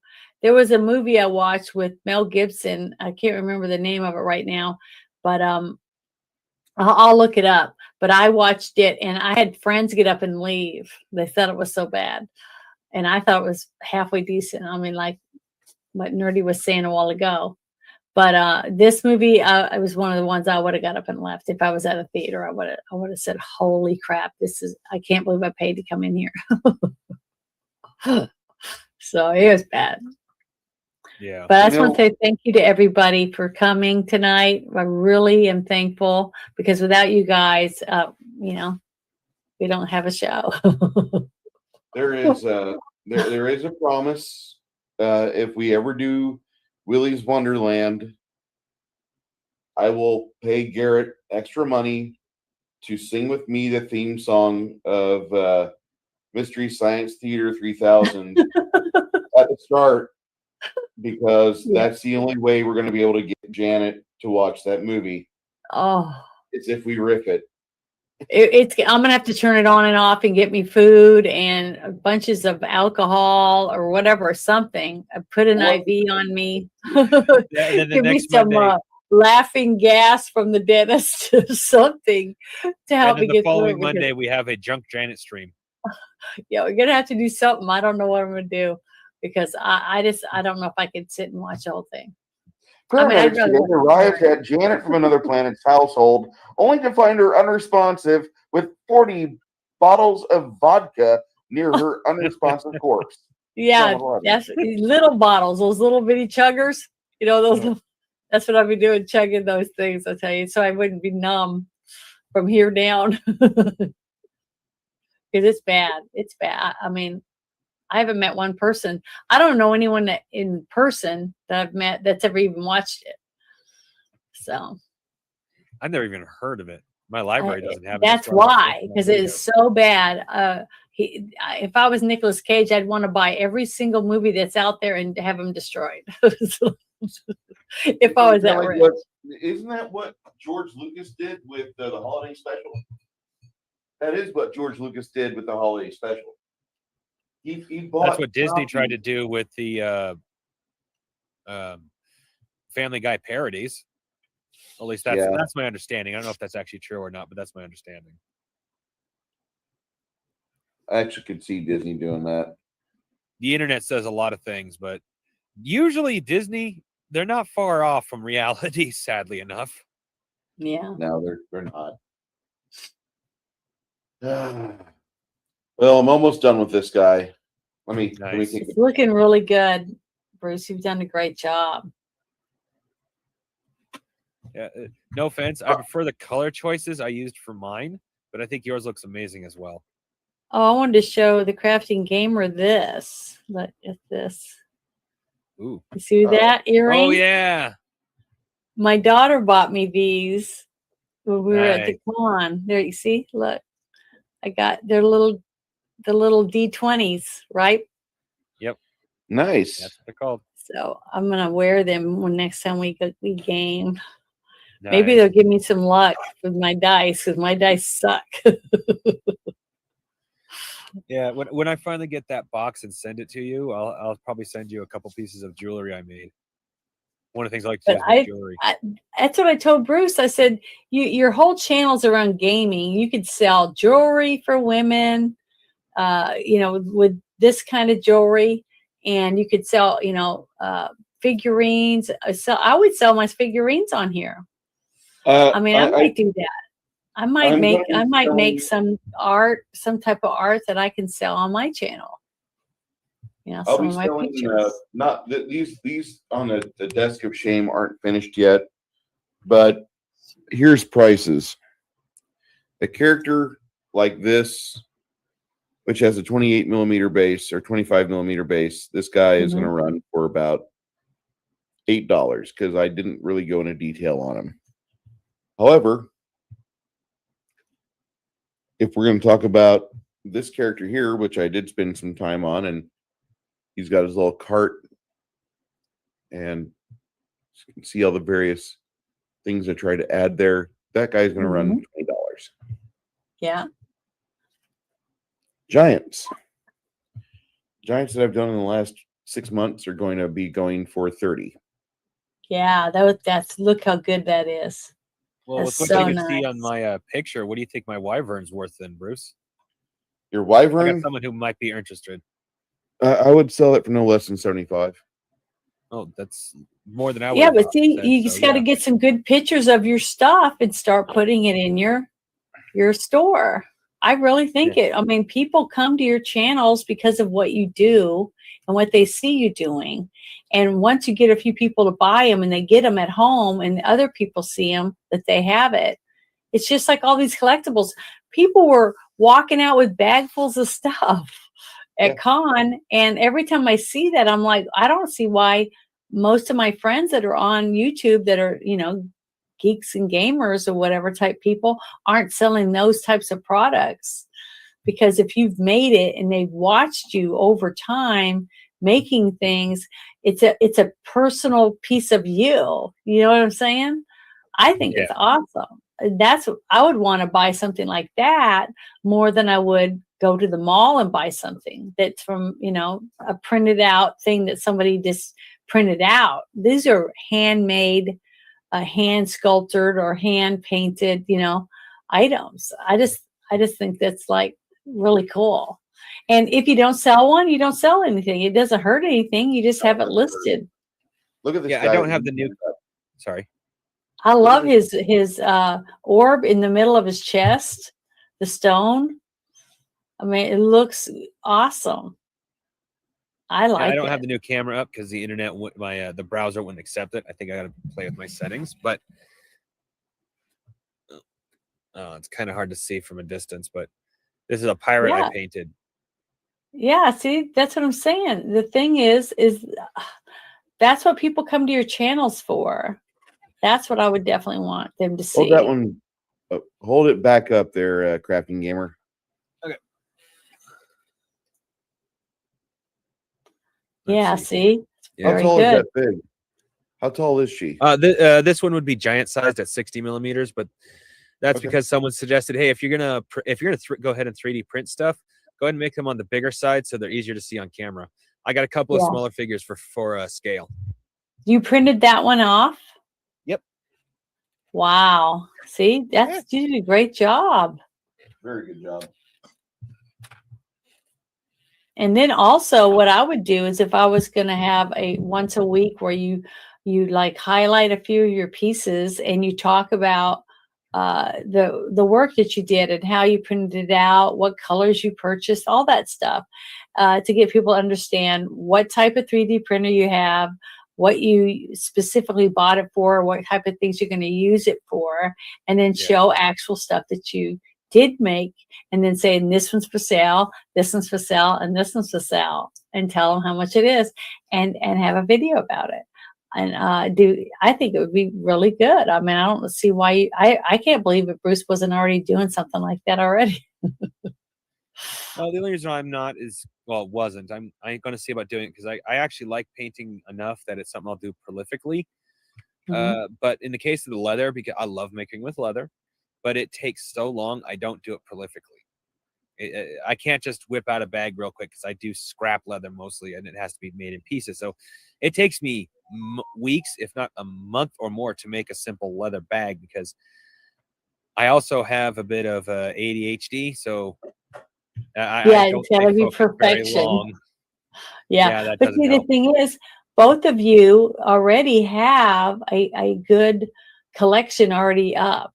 So what I Yeah. would do is I'd go through your collections once you have multiples of, and pick out some of the multiples and start just taking pictures and stuff of those. And those are the first ones that I would put on there just to see what happens. I mean, what's it going to hurt? Well, It's not going to selling hurt season is anything. starting to come up, that's for sure. People are So, going to start wanting stuff for Christmas and all that. So yeah. And who wouldn't, anyone that's been watching you for a while, been a member of your channel for a while or whatever, those are probably going to be the first ones that will say, hey, this is really cool. I saw them work on this, 2 years ago or whatever. I want to get that one, that type of thing. So, but you got to start someplace. Yeah. I'm always suggesting stuff every time he does a stream or I'm on it or anything. I see stuff. I'm like, wow, I would sell those. I would, you put a lot of effort into it, and don't undercut yourself. Get online, look at other people's work for sizes and what type of details on it. And then make sure you price yourself where it's reasonable. Yeah. I do have a tendency to undervalue myself as someone what plays it, like overcritical. But as I was telling Bruce, in the case of my painting, I'm not that overly critical of my own work, and because I've seen paint jobs online that people are selling for ridiculous amounts of money, at least as far as I'm concerned, for what is an absolute garbage paint job. Like, even compared to my inexperience, it's like that. How do you make money off that? How I'd buy that to strip it and that's it, and you're selling it for a buy and play price. Yeah. So it's like, yeah. So I learned very quickly that my painting is not that bad compared to what is out there. But usually I'm very critical of my work, admittedly. Like, I made a quiver for my cousin, and I started pointing out the mistakes I made on it. She's like, stop doing that. Oh, look at this. This is a great idea. With each mini that you sell, come up with a backstory to go with it. I think people would really go for that. That's a great idea. Yeah. What made you choose that piece? Because Bruce, when you're buying your pieces, you're already buying them. They're already made. You're not printing them out on the 3D printer, right? There's a reason for that, and I know it sounds lame. No, I mean, there's a story behind it. That's what he's saying. He's saying, take the story behind why you chose certain pieces and add that to the reason and what choices you do when you pick the colors for it and things like that. That's all intricate stuff. And person that's looking for a piece like that, like the piece that you're holding in your hand, a person that would see that and be interested in that would like to know the origins behind it. See? That makes perfect sense. This actually comes with a backstory. I chose a backstory. It's easier for me to paint if I do a backstory. Like this sucker. This one is not going to Bruce. I'm quite happy with this one, but I'm going to print one of these to give to Bruce. I don't mind telling you because A, you're going to purposely forget, and B, you're not going to be too worried about it. But this is a golem that is going to, once I send it to Bruce, wipe half the party. Because I'm going to let Bruce choose the stats because I don't know about enough of the game to do that. The golem's half wipe ability will come from the fact that it is actually not immune, but half resistant to all forms of magic, and that includes passive magic, such as the fact that Grog is the size of a giant because he has a magical effect on him. He'll do half damage. Chance's gravity bow, which technically is not a direct magical attack, it just makes a bow do extra damage. It'll only do half damage because it's magically affected. And the golem will kill half the party with that kind of an effect. With the system we have, Pathfinder, golems are automatically immune to any spell that allows for spell resistance as a stopgap. Anything that has a spell resistance, in the spell description, that spell will not affect a golem.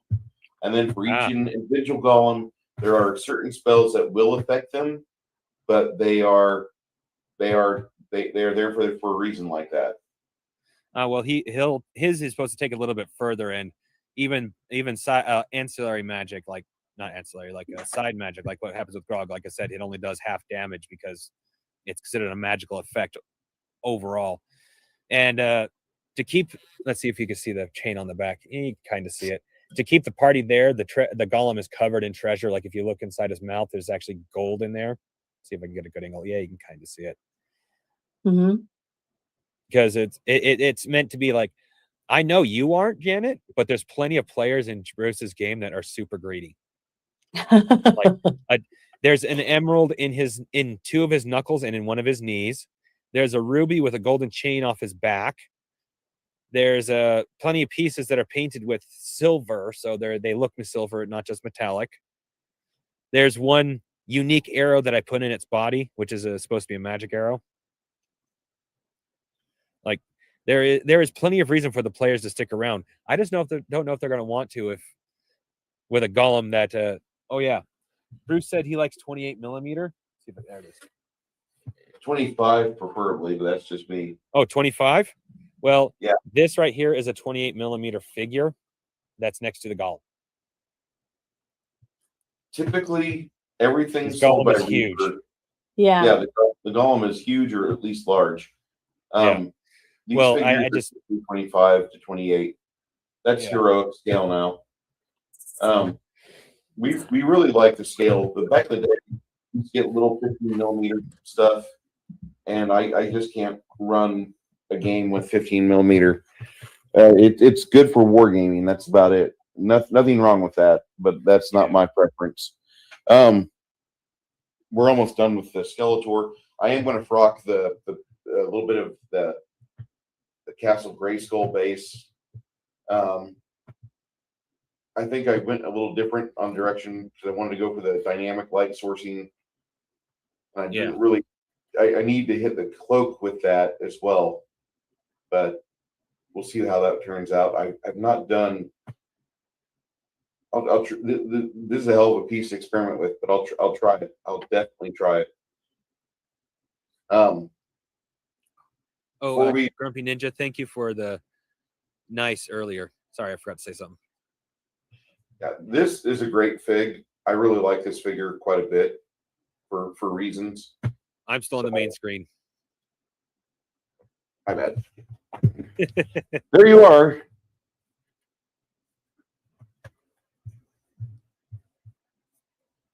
Sorry, I was looking at my message. It's okay, yeah, it's good. You did such a good job on that, Bruce. The skull is phenomenal. I like Bruce's shading.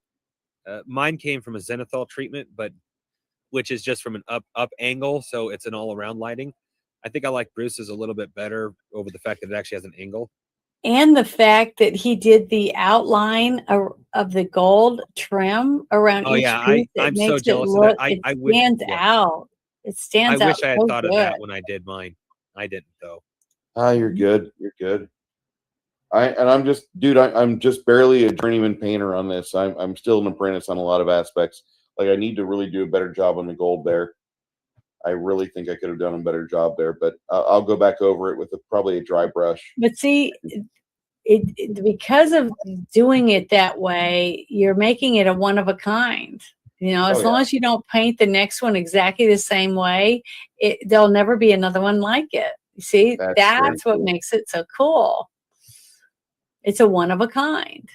That's what's good about doing the when you're doing it yourself, when you're crafting it from your home instead of just going and buying a box full of stuff that was printed on a machine through a factory, and they make hundreds and hundreds of boxes a day, and then using those. I'm not saying that's not good, but the fact that it's a handmade item and one of your fans that watch you and you make something like that, it's a part of you. You see what I mean? So when they buy it and take it home and put it on their shelf, it goes in their collection because it's a piece of you. I love how he did the red stone. His red stone is I love the stone too. It really stands out, and it looks eerie and scary at the same time. That red stone is just two coats of. That's out of reach right now, but a particular color from Army War Painter, just 2 coats of it. Okay. I like Right. them. I really like your work. I mean, I like the choice of the blue you have for the skin tone, and the That way was you actually a mixture of, I think it's like, oh, hold on, I actually have that one easy, Rach.